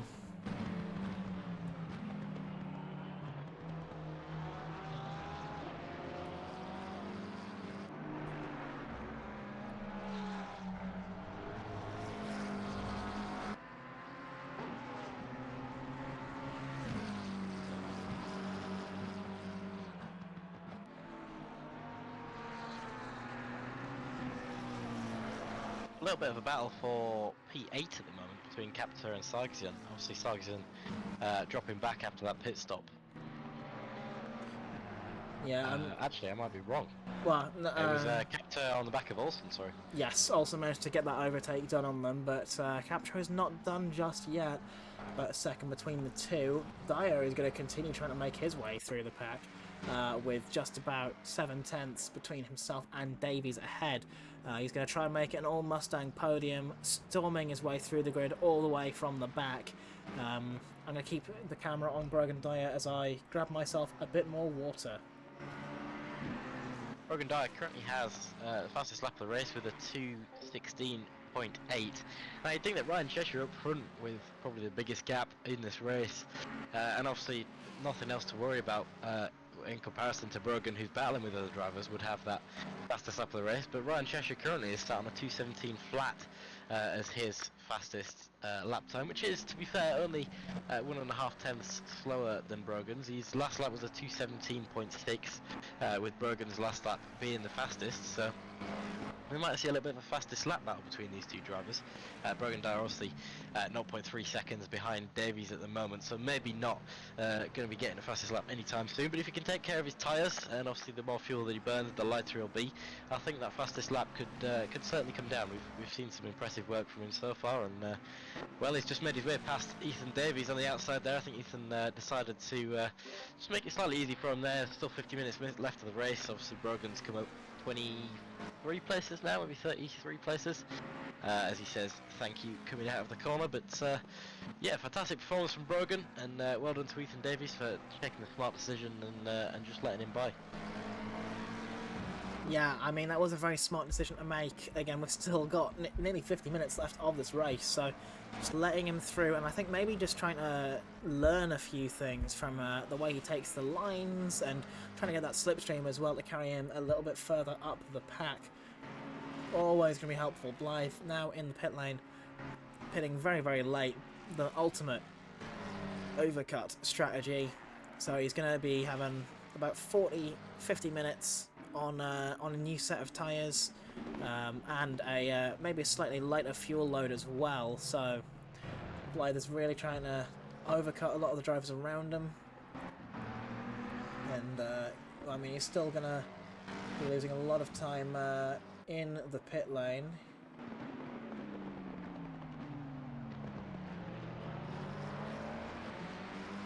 Again, we're expecting him to lose around a minute 50 in every pit stop, so I'll easily drop him behind the number 44 car of Cairo Samuel, who's currently P22, soon to be P21. And again, the pit stop cycle has a way of just kind of filtering people out. Robin has just done their best time of a 2-minute 18.1, a very good time from him. Pfeiffer and Nosek are still fighting for P15, but Dyer is now on the back of Gatien Dubois, looking to make it an all-Mustang podium here.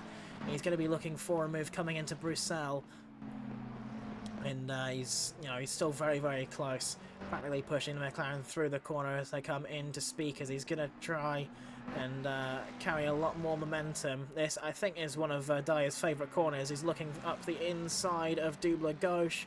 It is the inside, and there might have been maybe a slight bit of door banging between the two, but that is Dyer handily up into third place with about an 8-second deficit to Peltari ahead with 45 minutes to go. I'm pretty sure we'll be seeing Dyer climbing a little bit more in this race. A very, very good job from the number 3 Mustang, currently sitting in third position with the fastest lap of this race, a 2 minute 16.5.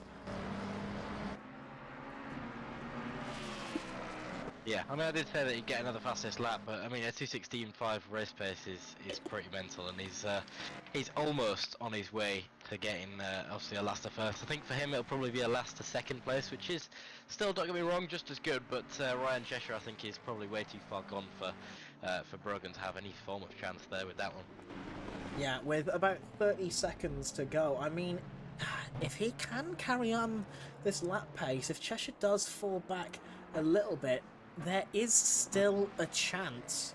Because it looks like if Dyer can continue that sort of pace, he has just dropped back his last lap, 2:17.2, basically the same as what Cheshire had just pulled out. So I think it's going to, I mean, it's possible. It's definitely possible, but it is going to take, I think, a minor miracle if Brogan Dyer wants to complete their last to first challenge.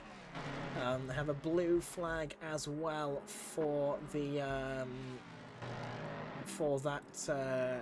the 999 BMW of now Huber, who is down in 29th with about a minute to streak ahead. Zakirashevich is down in P27 as well. He's getting lapped by a few of these faster cars. Another skill that you do have to learn when you're endurance racing is navigating lapped traffic. Me personally, if I am the lapped traffic, which I tend to find myself being lapped by a lot of the faster drivers, you know, I try and the best advice I can give is just be smart, be safe, and be predictable. If you can, I would say try mapping an indicator to show the driver behind you which way you are going, and maybe upshift early or let off the throttle for a little bit and let them through in a nicer section of the track. You know, like somewhere like a straight or on the exit of a corner. It is way safer to let drivers past. You're going to lose less time and the other person's going to lose less time. You don't have to immediately dive out the way the moment that you see a blue flag. I think the best thing that you can do is to just be smart, be safe, be predictable, and allow the faster driver to go by without holding them back too much. Ideally at all.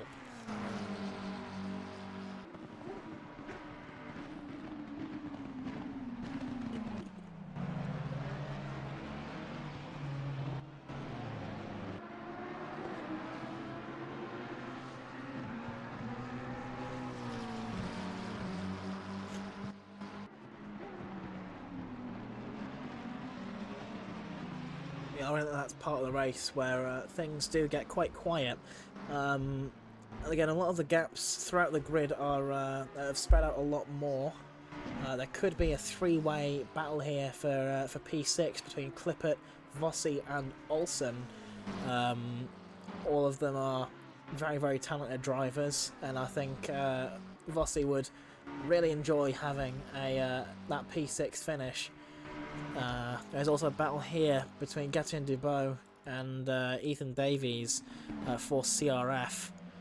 Ooh, Davies just goes a little bit wide, right on at Lecom, and yeah, that's not going to help his chances. He's still just behind him, still with a very, very small gap, but he is maybe getting a bit desperate to try and make that move. With just about 40 minutes left in this race, Davies is going to try and do as much as he possibly can, get back by him, and to get that P4 finish.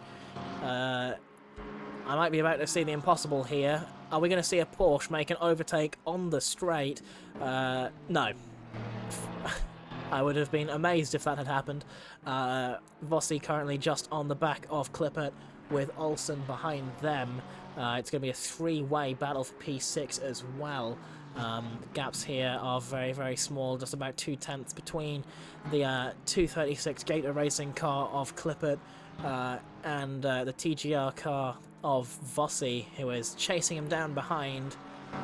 He's going to try maybe for a move. I don't think the Porsche has that that exit speed, but through these corners he definitely has plenty of grip. You can barely see the Porsche behind. You know, this gap is you know, going to be continuing to come down very, very quickly. We're going to end up probably seeing a couple of overtakes maybe being made here. Clippert is just trying to roll the car through, carrying as much momentum as he possibly can. On board now with Olsen, who is just chasing down his fellow TIG Gang teammate, getting that slipstream from the Porsche. The better straight line speed of that McLaren. Olsen is eking closer and closer to Vossi. Looks to the outside of the bus stop chicane. Can he make that move stick? Perhaps. Oh, barely. Does not make that happen. I think he just backs out. He doesn't want to get involved in anything with his teammate. Now he's got Sargasan in just behind him, looking for that move up the inside. Very decisive, very quick move from the number 37. Olsen does go for a little bit of a switchback, but can't make it happen. He's going to try and just use that Mustang for the slipstream with just about a tenth of a second between the two. Hopefully the dirty air isn't going to throw Olsen off Eau Rouge. Well, it throws him off the track limits at least. But he's going to be continuing to just get what I like to call the suck from the Mustang, going up the inside at Lake Com. Are we going to see Olsen make a move on Sargasan? Sargasan just bundles him. You know, there was enough room left there. There was a little bit of door banging from Olsen. You know, between the two, that was very, very close racing. But ultimately, Sargasan ended up getting booted off the track, having to cut the corner at Lake Com. And he now has Vossi just ahead of him. Vossi pulls to the left-hand side, maybe to let him through without much of an issue. I think Vossi realises Sargasan was a way quicker driver and lets the Mustang through without much issue.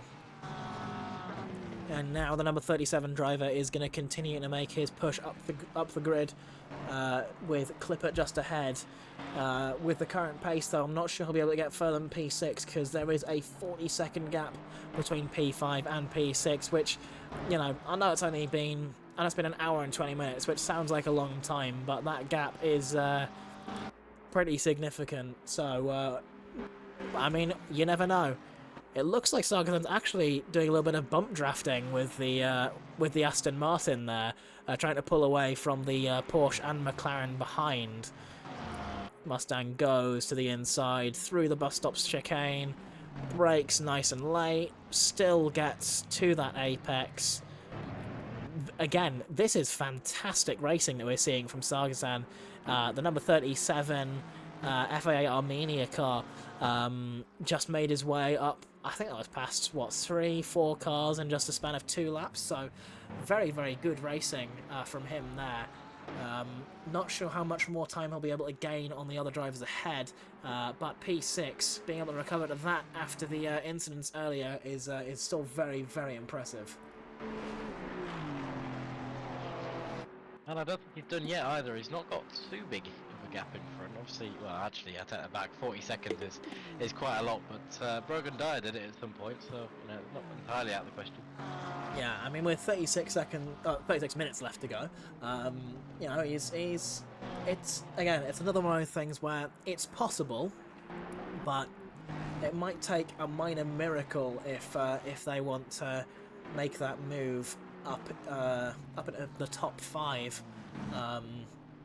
Again, there is still that battle between Dubot and Davies. Also now has capture just behind him. I think he lost a lot of time trying to battle the Mustang. and that's dropped him a little bit further back off of his teammate. Vossi now with a 1.3 second gap. I think there was actually a little bit of bump drafting between Sargasan and Clippert, who just kind of used that bump drafting technique to push the Aston Martin just past the range where the Porsche behind the number 15 can slipstream. Well, speaking of Brogan Dyer, he is now within a second of Peltari. He is going to try and push now to make that happen. Sampa Peltari is coming through the source now, the 151 Mustang with the number 3 0-point car just behind him. It's, I mean, Dyer is a very, very quick driver, currently holding the fastest lap of the race by like 0.5 of a second. So seeing a driver like that behind is probably going to make Peltari think twice about defending.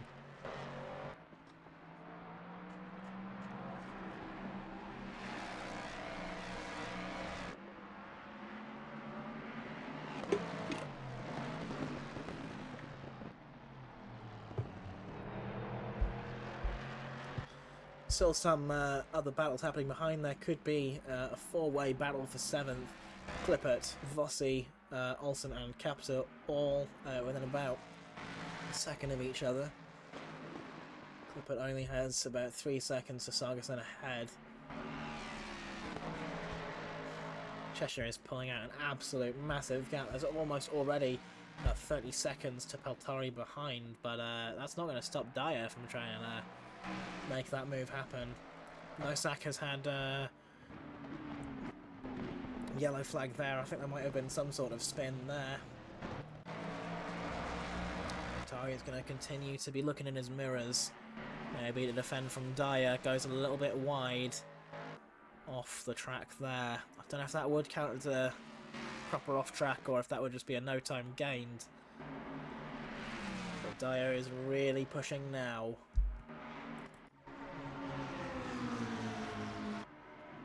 Davies and Dubois still fighting.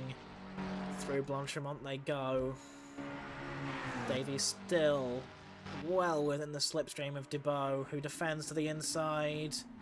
Davies looks to the outside, goes a little too deep through the bus stop chicane there.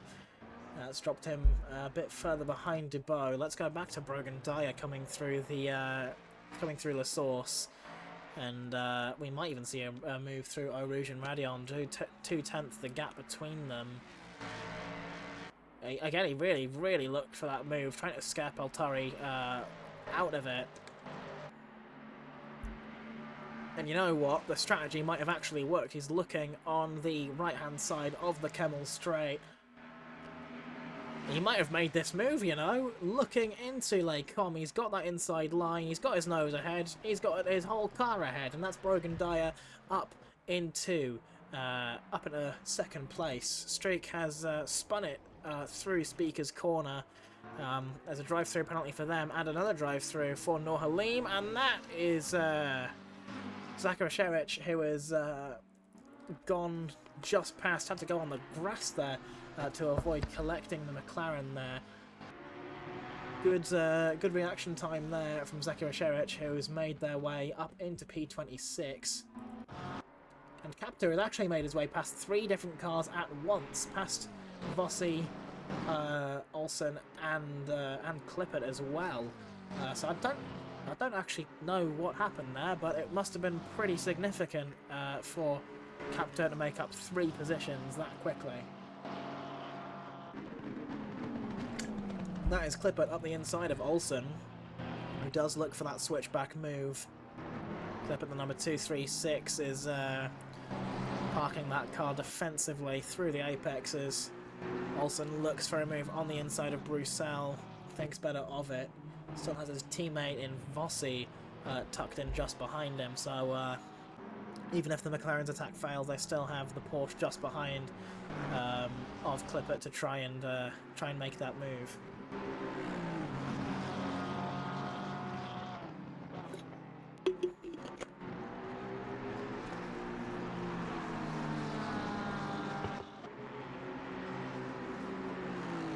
It's about 30 minutes left in this race, and we've still got some pretty decent battles happening here.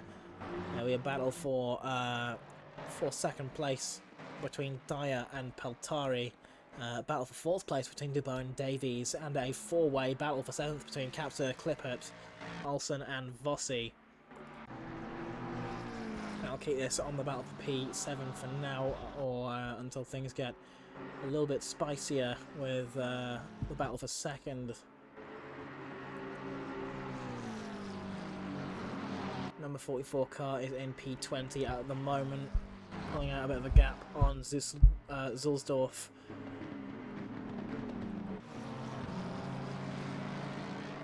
Looking to to defend that racing line from Zulsdorf, the number 39 car there. Number 44 makes it through the corner, but there's just about a tenth between the two. Zulsdorf alongside and now fully passed for P20 P20 there.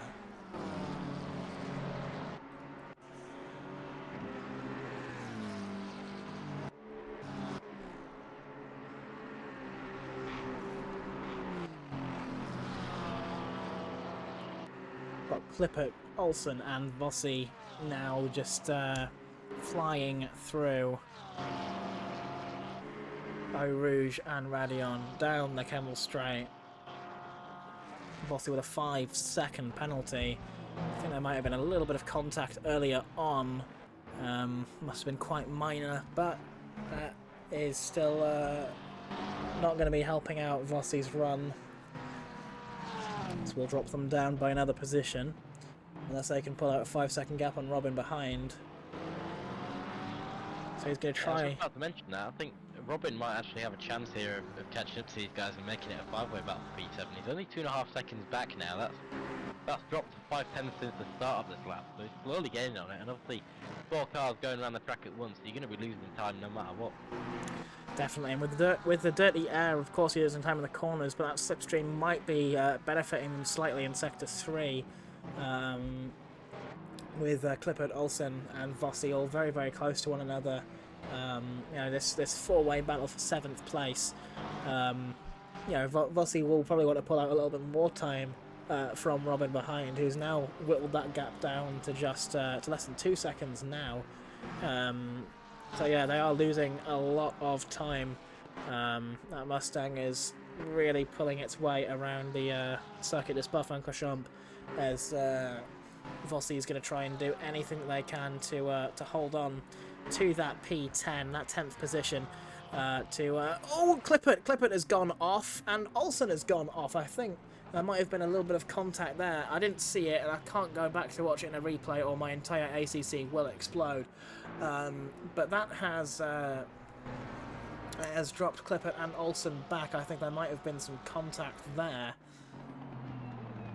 Robin is still Yeah, what behind. happened was Clippert lost control of the Aston going around Blanchemont, and was obviously going really slow because of that, and Olsen didn't see this and just went straight to the back of him, and obviously both cars went off the track. Yeah, I mean, when you're following cars that close behind, you know, you don't really have that reaction time. You need to be very sharp and constantly... Oh! Clippert going sideways. Keeps it out of the wall, though. Very well held from the German driver, who's now dropped it behind Olsen again. Yeah, that is just unfortunate. I think his rear tyres are still absolutely smoking hot from that earlier spin. He's going to want to, you know, try and cool those tyres down however he can. He's got the lapped car of Blythe trying to unlap himself.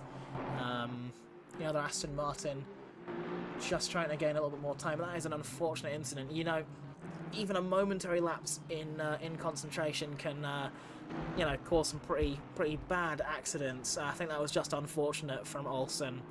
Not enough time to react to Clippert losing control of the Aston through Blanchemont. Very, very unfortunate, but Olsen in P10, Vossi in P8 with Robin's Mustang just behind.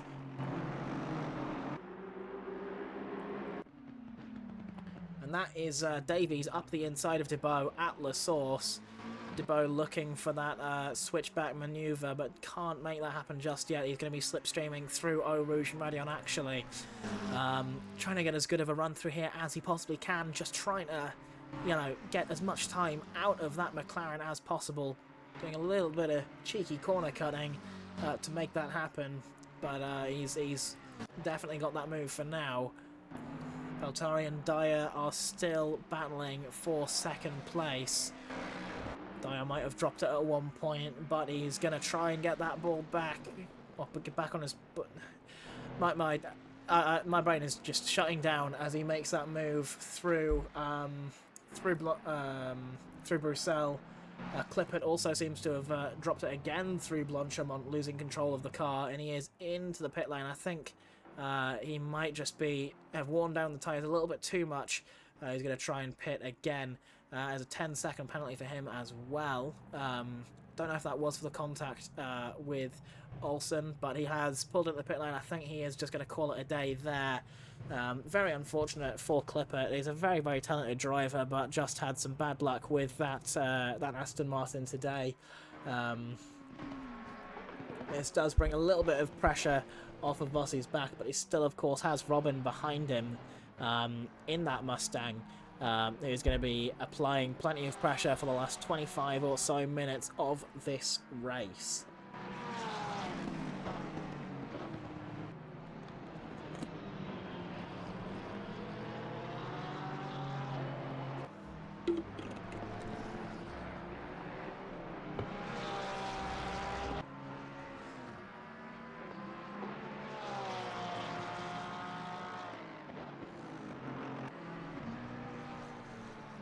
Even that Clippert's just stopped in the pit lane at the moment. They're not in the box, but they're just stopped on the entrance to the pit lane, which is interesting. I'm not sure if they're checking something or what, but yeah, it seems like he'll be out of the race for now, which is a shame because there's only 25 minutes left, and of course they're having such a good race up until this point that yeah, he's just sat there. It is unfortunate to see, and yeah, he has left. I think possible hardware failure, or maybe just pushing a little hard on the tyres, causing the car to just lose that grip, which is very unfortunate. Oh, Vossi gets basically forced off the track by a car that they were trying to lap there. That's definitely going to give Robin a little bit more impetus to try and make this overtake, using the speed of that Mustang to their advantage. Coming into the bus stop chicane, Robin has made that move up. Olsen with a 10-second penalty, with Robin now ahead of Vossi. Olsen has now actually dropped back behind Turnker, who has about a 12-second gap to Vossi ahead.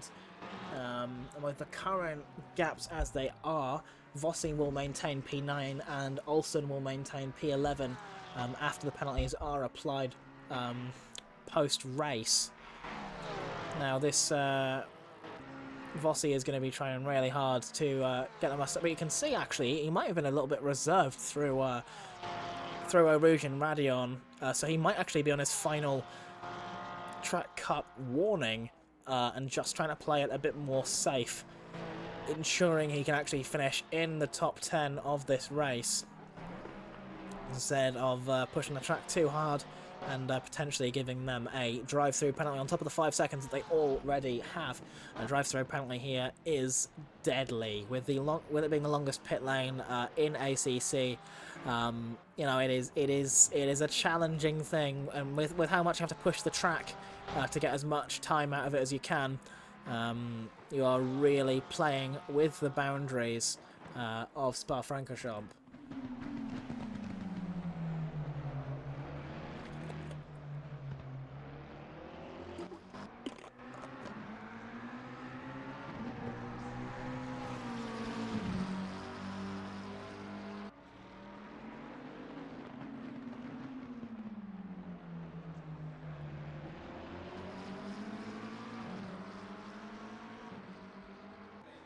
I think it's got to be mentioned though, the performance that Brogan Dyer's put in. He's now up since the start of this race 35 positions. Obviously he started in P37, he's now in P2. He's got the fastest lap of the race as well. He's got the fastest in the speed trap. He's you know, it's a mental performance to get through a grid of almost 40 cars in just 2 hours. It's certainly no easy task, and he's done it spectacularly, gaining no, you know, incidents during the meantime. He's had clean battles, and yeah, just an all-around good performance from Brogan.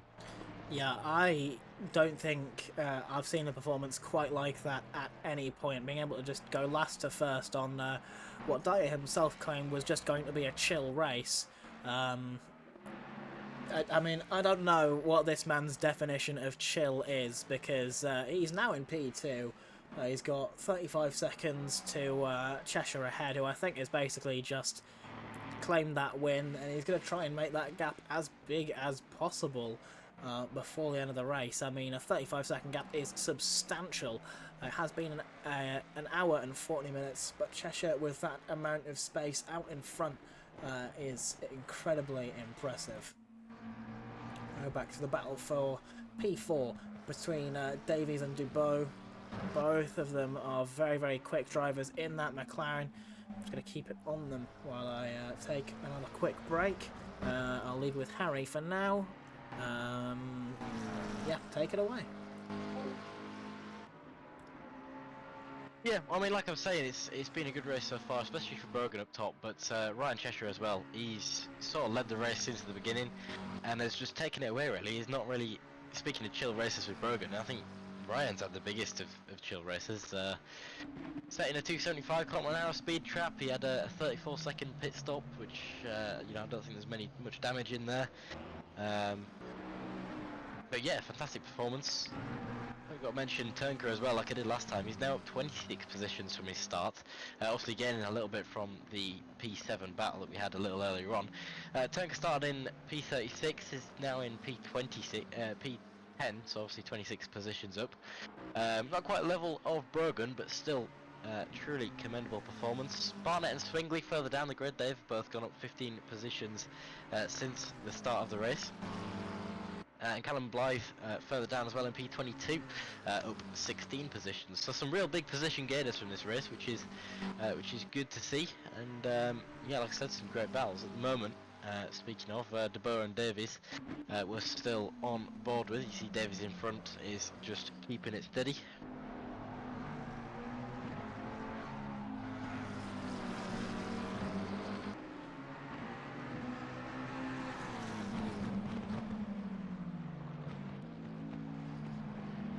And further down the grid as well, Robin, Tigris and Captor are still having a little bit of a fight as well.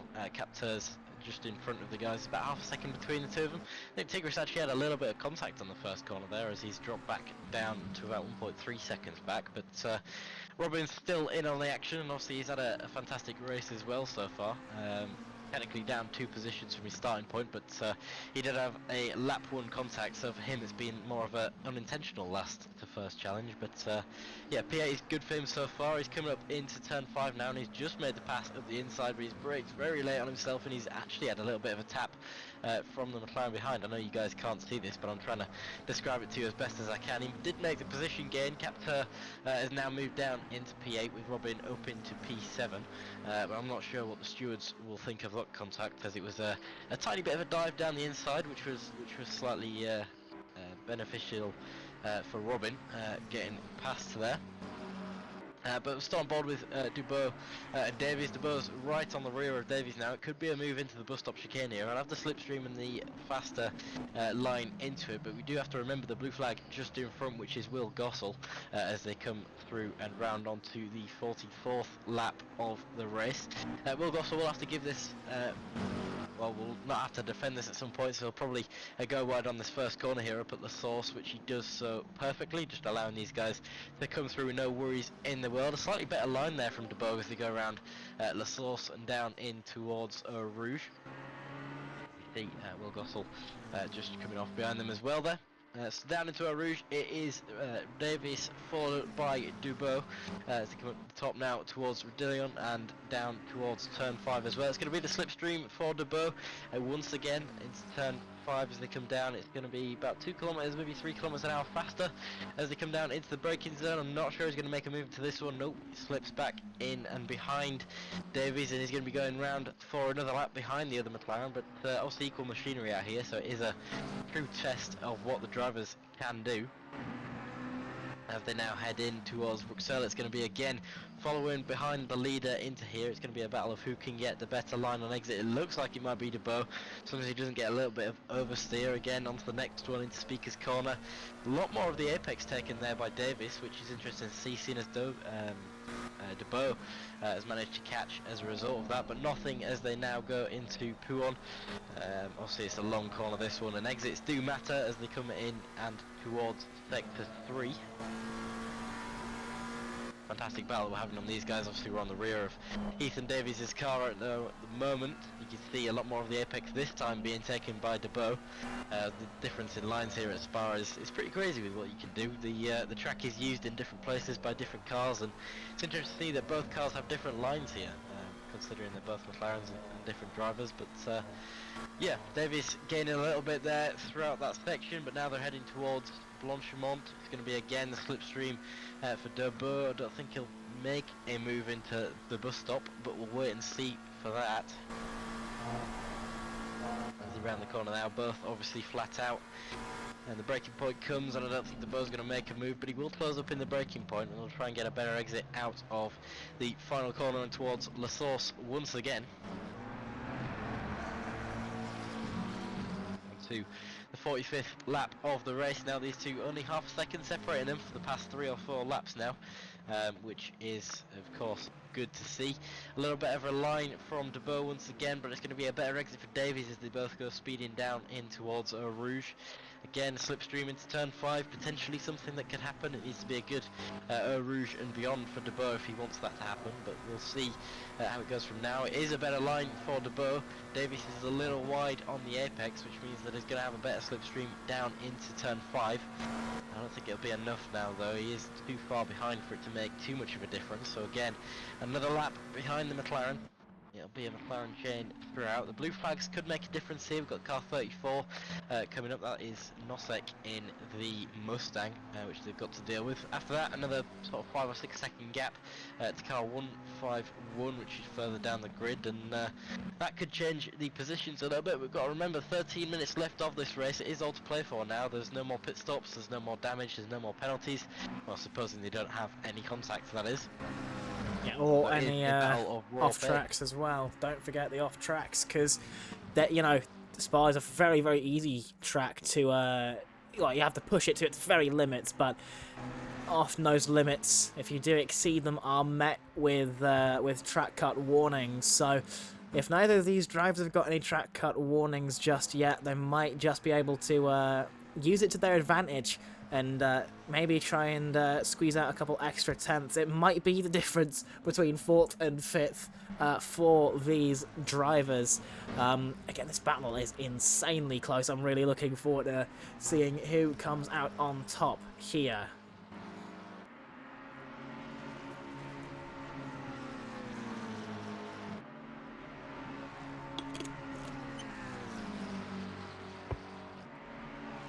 Did mention earlier, they are taking slightly different lines through some of these corners. You know, the McLaren is a car that, you know, takes a lot of skill to drive, has a very happy rear end, and it looks like Davies maybe got caught out a little bit by that lapped Mustang going a little bit wide in the bus stop. This might give Debo a little bit of motivation to try and make that move. Really gonna try for it now. Coming through La Source, he's still stuck behind him. Robin with a 5-second penalty, which I think might drop him down to P9 at this point. Coming through Eau Rouge and Radion, both of the drivers are, you know, they're very, you know, pushing the track as much as possible. Debo getting closer, closer, closer, and that is Davies defending the inside, still leaving about a car's width. As we are seeing Debo look for that move, goes a little bit wide, bit too late on the brakes, and Davies is still out in front. Debo might be getting a little bit desperate as we enter the last little bit of this race. Zakirashevich has had a bit of a spin in Bruxelles just ahead of them. Now he's gone off the track, but thankfully that's going to clear the way for Dubois and Davies as well. We're just going to go on the back of Davies here to try and see, is Dubois going to try for any sort of move? What are the lines looking like through here? How are they going to play this? Dubois goes a little bit tighter through the through Double Gauche, and through Piff Paff they go now. Dubois again is just using a little bit more of those of some of those apex curbs, trying to steer the car in a little bit. He is all over Davies' mirrors. Davies goes slightly wide, and it looks like we might be getting a little bit of a side draft. Oh, it's Davies! Davies is off the track.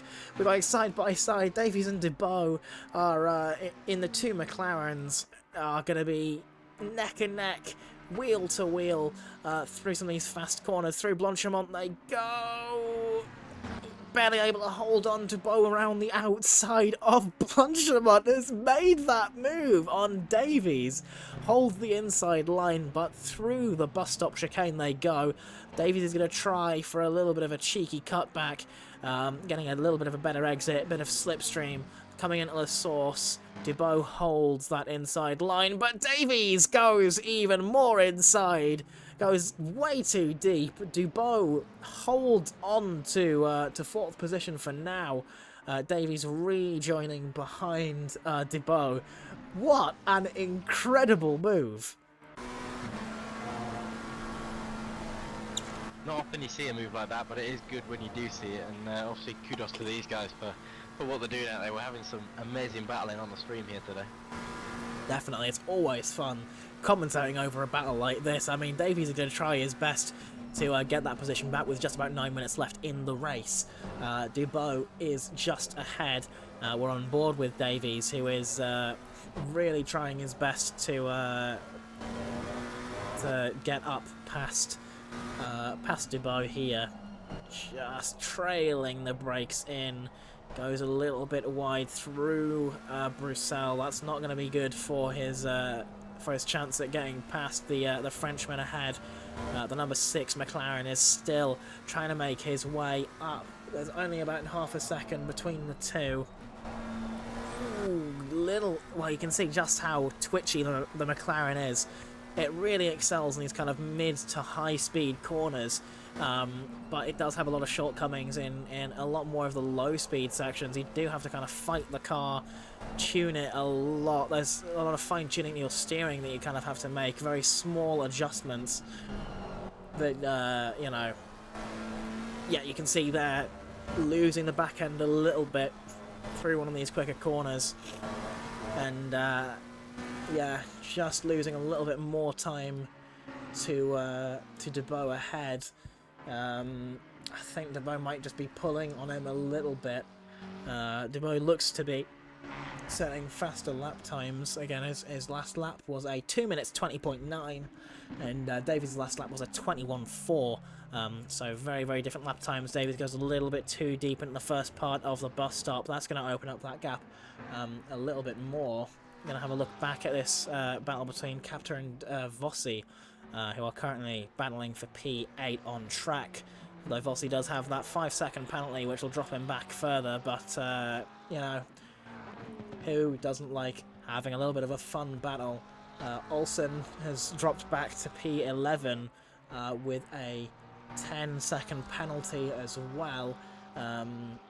34 seconds from Turnker ahead, who's recovered their way up into a top 10 finish. Brilliant driving from them as well. Vossi is just eking themselves closer and closer to Captor's, the back of Captor's McLaren. Vossi is really trying to use that Porsche and the slidey rear end to their advantage, as they're going to try for a couple more moves as we approach the final 6 minutes of this race. Yeah, and what a race it has been. We've had some fantastic battles like we've just seen recently, some fantastic gainers from this race, beating within Brogan Dyer, and some fantastic performers, of course, with Ryan Checker up front and leading for the entirety. Yeah, Cheshire has pulled out an absolutely insane lights to flag victory, going from your pole position, still leading in first place by about 40 seconds. Still on board with Vossi at the moment. The Porsche doesn't really have brilliant straight line speed, but he is using that slipstream in the McLaren to try and drag himself a little bit closer. He's trying to pull out, I don't even think he's going for the overtake, I think he's just trying to pull out 5 seconds on Turnker so he can continue to have this P9 finish. Turnker is putting in some serious laps, but Vossi is continuing their strike on Captur, trying to not lose too much time being behind the McLaren. But just trying to use that slipstream to their advantage, pulling out of that gap. It is still possible Vossi could finish 9th here, but it's going to take some very smart strategies and just kind of work together with Captur and not fighting too much. Again, these two drivers very, very close to each other, very similar pace as well. But Vossi has the faster overall lap, though. They're kind of consistently hitting similar race pace of around 20.2, 20.3 each lap. Captur is still just ahead of Vossi, and he is trying, the German is trying to maintain that 9th place by just trying to stick with the McLaren ahead, the leading McLaren. Out of this battle, about 2/10 between them, as Vossi might even try and overtake and just use their own pace to get past them. They defend the inside. Vossi opens up their run into the bus stop a little bit more. Might give them a bit of a better run out of the corner. But Turnker isn't giving up just yet. They've already gained another 5/10 on Vossi, who is still stuck behind Captur. I think Vossi's strategy of trying to stick behind the McLaren might not be working. He's going to try whatever he can to get back past the McLaren. They're getting very close now through Eau Rouge, and Radeon they go. He might be making some sort of a move. You can hear he lifted off the throttle slightly so he didn't run onto the back of him. I think he is just trying to play it really safe, not get any track cuts. Currently on the back of the McLaren, he is absolutely flooring it right now, just trying to make as much of a move as he can, trying to get in his mirrors, but Captur does not blink. They are just continuing to battle each other very, very hard. Something which has appeared in the past few minutes, which is surprising, is that Peltari has caught up to Brogan Dyer, and he's now only 0.2, 0.3 seconds back. So towards the final 3 minutes now, we've now got a battle for P8, which is on your screens now. We've also got a battle for P2 between Dyer and Peltari, and we've still got the battle for P4 between DeBow and Davies. Yeah, I mean, we're getting to the business end of the race with just 3 minutes left to go. You know, we've still got battles happening up and down the grid. I mean, normally in 2-hour-long races like this, you don't really see many battles happening towards this part of the race, but these are the parts where things are going to get really quite interesting. I think if we had that dynamic music from Grid is where things would be starting to get really dramatic, as you know, a lot of these drivers are going to be trying to push as hard as they can. Cheshire, don't know where he's at in the lap right now. Cheshire, I think we're just going to have one more lap after this one, as Cheshire's going through Double Gauche right now. So it's going to be this lap and one more, and then we finish our 2 hours of Spa. But don't forget, Dyer is still being chased down by Peltari for this battle for second place. Dyer's last lap was still very good, but Peltari caught up by about 3/10 there. Dyer's doing his best to try and keep it as it is, but of course, with the cars as quick as they are, the Mustangs both incredible around Spa, and Dyer, of course, I think also partaking in the 12 hours of Spa last time we ran it. Dyer is going to be really pushing to try and keep that other Mustang of Peltari just behind them.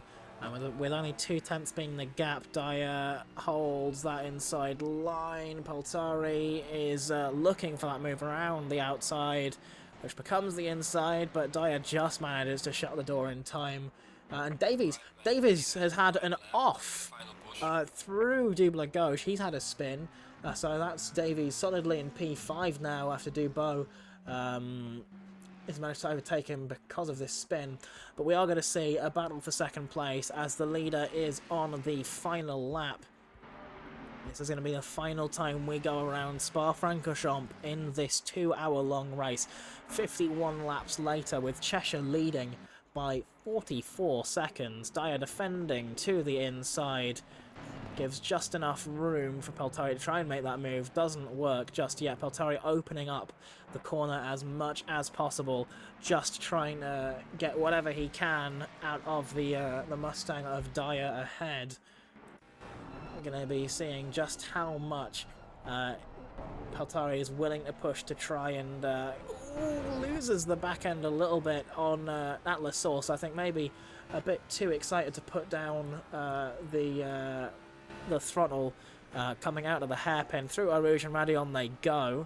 You can see Peltari and Dyer both trying really hard. Dyer is just trying to break the slipstream, weaving a little bit on the straight. He moves to the left, moves to the right. He's still got Peltari just behind him, but I don't think he's going to have enough room to make that move. It sounded like Dyer was even lifting and coasting, so he might actually be running low on fuel. I can't really see his dash from here, but he could be on low fuel. You can hear him kind of lifting and coasting into the corners, so he might actually just be trying to save some fuel.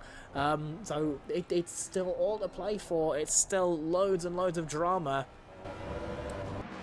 There is one driver out here who's been experiencing no drama all race. He's coming through Blanchimont now, but Peltari looks for a move around the outside of Dyer through Double Gauche. It's going to be two outsides turning into one inside as Dyer is still trying to hold Peltari to the inside of Piff Paff. It turns into the outside for the next corner, but Peltari seems to like the outside of the corner, getting superior traction in that Mustang, sorry. Cheshire wins the race by a 46-second gap. Now, Harry, when you said he was a sweat earlier, I was thinking, I mean, of course, he's in first place, but winning by that sort of a margin is absolutely mental. Dyer and Peltari are still fighting each other, of course, to try and see which Mustang is going to be in second place. It's going to be an all-Mustang podium regardless, but through Blanchimont they go. Dyer just ahead of Peltari, who is going to try and make a bit of a move at the bus stop. This is his last chance, his last stand. Peltari goes deep! Peltari has gone deep into the bus stop chicane. Brogan Dyer works his way up from last place to second for 0 Point Racing. The number 3 Mustang takes a magnificent second place finish, with Peltari just behind. That little mistake at the end ultimately costing them that second place in that battle. Plenty of other drivers have actually finished the race. Olsen in the pit lane after taking a P11 finish. We might have a little battle for P17 as well between Barnett and Zulsdorf. Zulsdorf to the inside of Blanchimont. Barnett very smartly backs out of trying to hold around the outside of Blanchimont. He's got Swingley just behind Zulsdorf for P17, P18 for Barnett, 19 for Swingley, P20 for Cairo Samuel as well. Very fantastic job for them. Lots of other drivers are going to be finishing their race now. Vossi coming in to finish P8 in their race. Well, actually, no, it's going to be P10 by the time. Well, yeah, it's going to be dropped a position by the time the race is over. Very, very good job from the German Tiger there. Vossi does a fantastic job bringing their Porsche to P9 by the race finish. I think they've only got the lime green car coming through. But there we go. That is your 2 hours of Spa-Francorchamps with an all-Mustang podium. Cheshire leading the race by 46 seconds, with Dyer and Peltari rounding out the podium, followed by Dubois, Davies, Sargissan, Captur, Turnker, Vossi, and Robin rounding out your top 10. Olsen finishing just outside the top 10 with that 10-second penalty, dropping them back a little bit further. Miturev, again, just outside of Olsen. Pfeiffer, Shavir, Nosek, Gossel, Zollsdorf, Barnett, Swingley, and the number 44 of Cairo Samuel finishing in P20. Ladies and gentlemen, that has been 2 hours of Spa. I've been Derg, this has been Harry, this has been ACM. Thank you very much for watching, and we will see you at the next one. Welcome to ACC Career Mode by ACM Racing. ACC Career Mode is back and better than ever, with a 3-month-long series containing over 50 races with mixed formats and challenges. Team up with friends to manage your finances, car performance and sponsor contracts, or go solo and manage your favourite car across the whole season, utilising the daily, weekly and monthly challenges to add some spice to your online racing. The best thing? You decide your career, with 7 different paths to choose from. Minimum effort is no effort. ACC Career Mode Quarter 1 contains 5 races a week, all stewarded and commentated live with a range of formats from 4 to 12 hour endurance races to 25-minute sprints. The full race calendar is available at acm-racing.com, with individual race sign-up taking place on SimGrid. Only available on Assetto Corsa Competizione PC European-based league.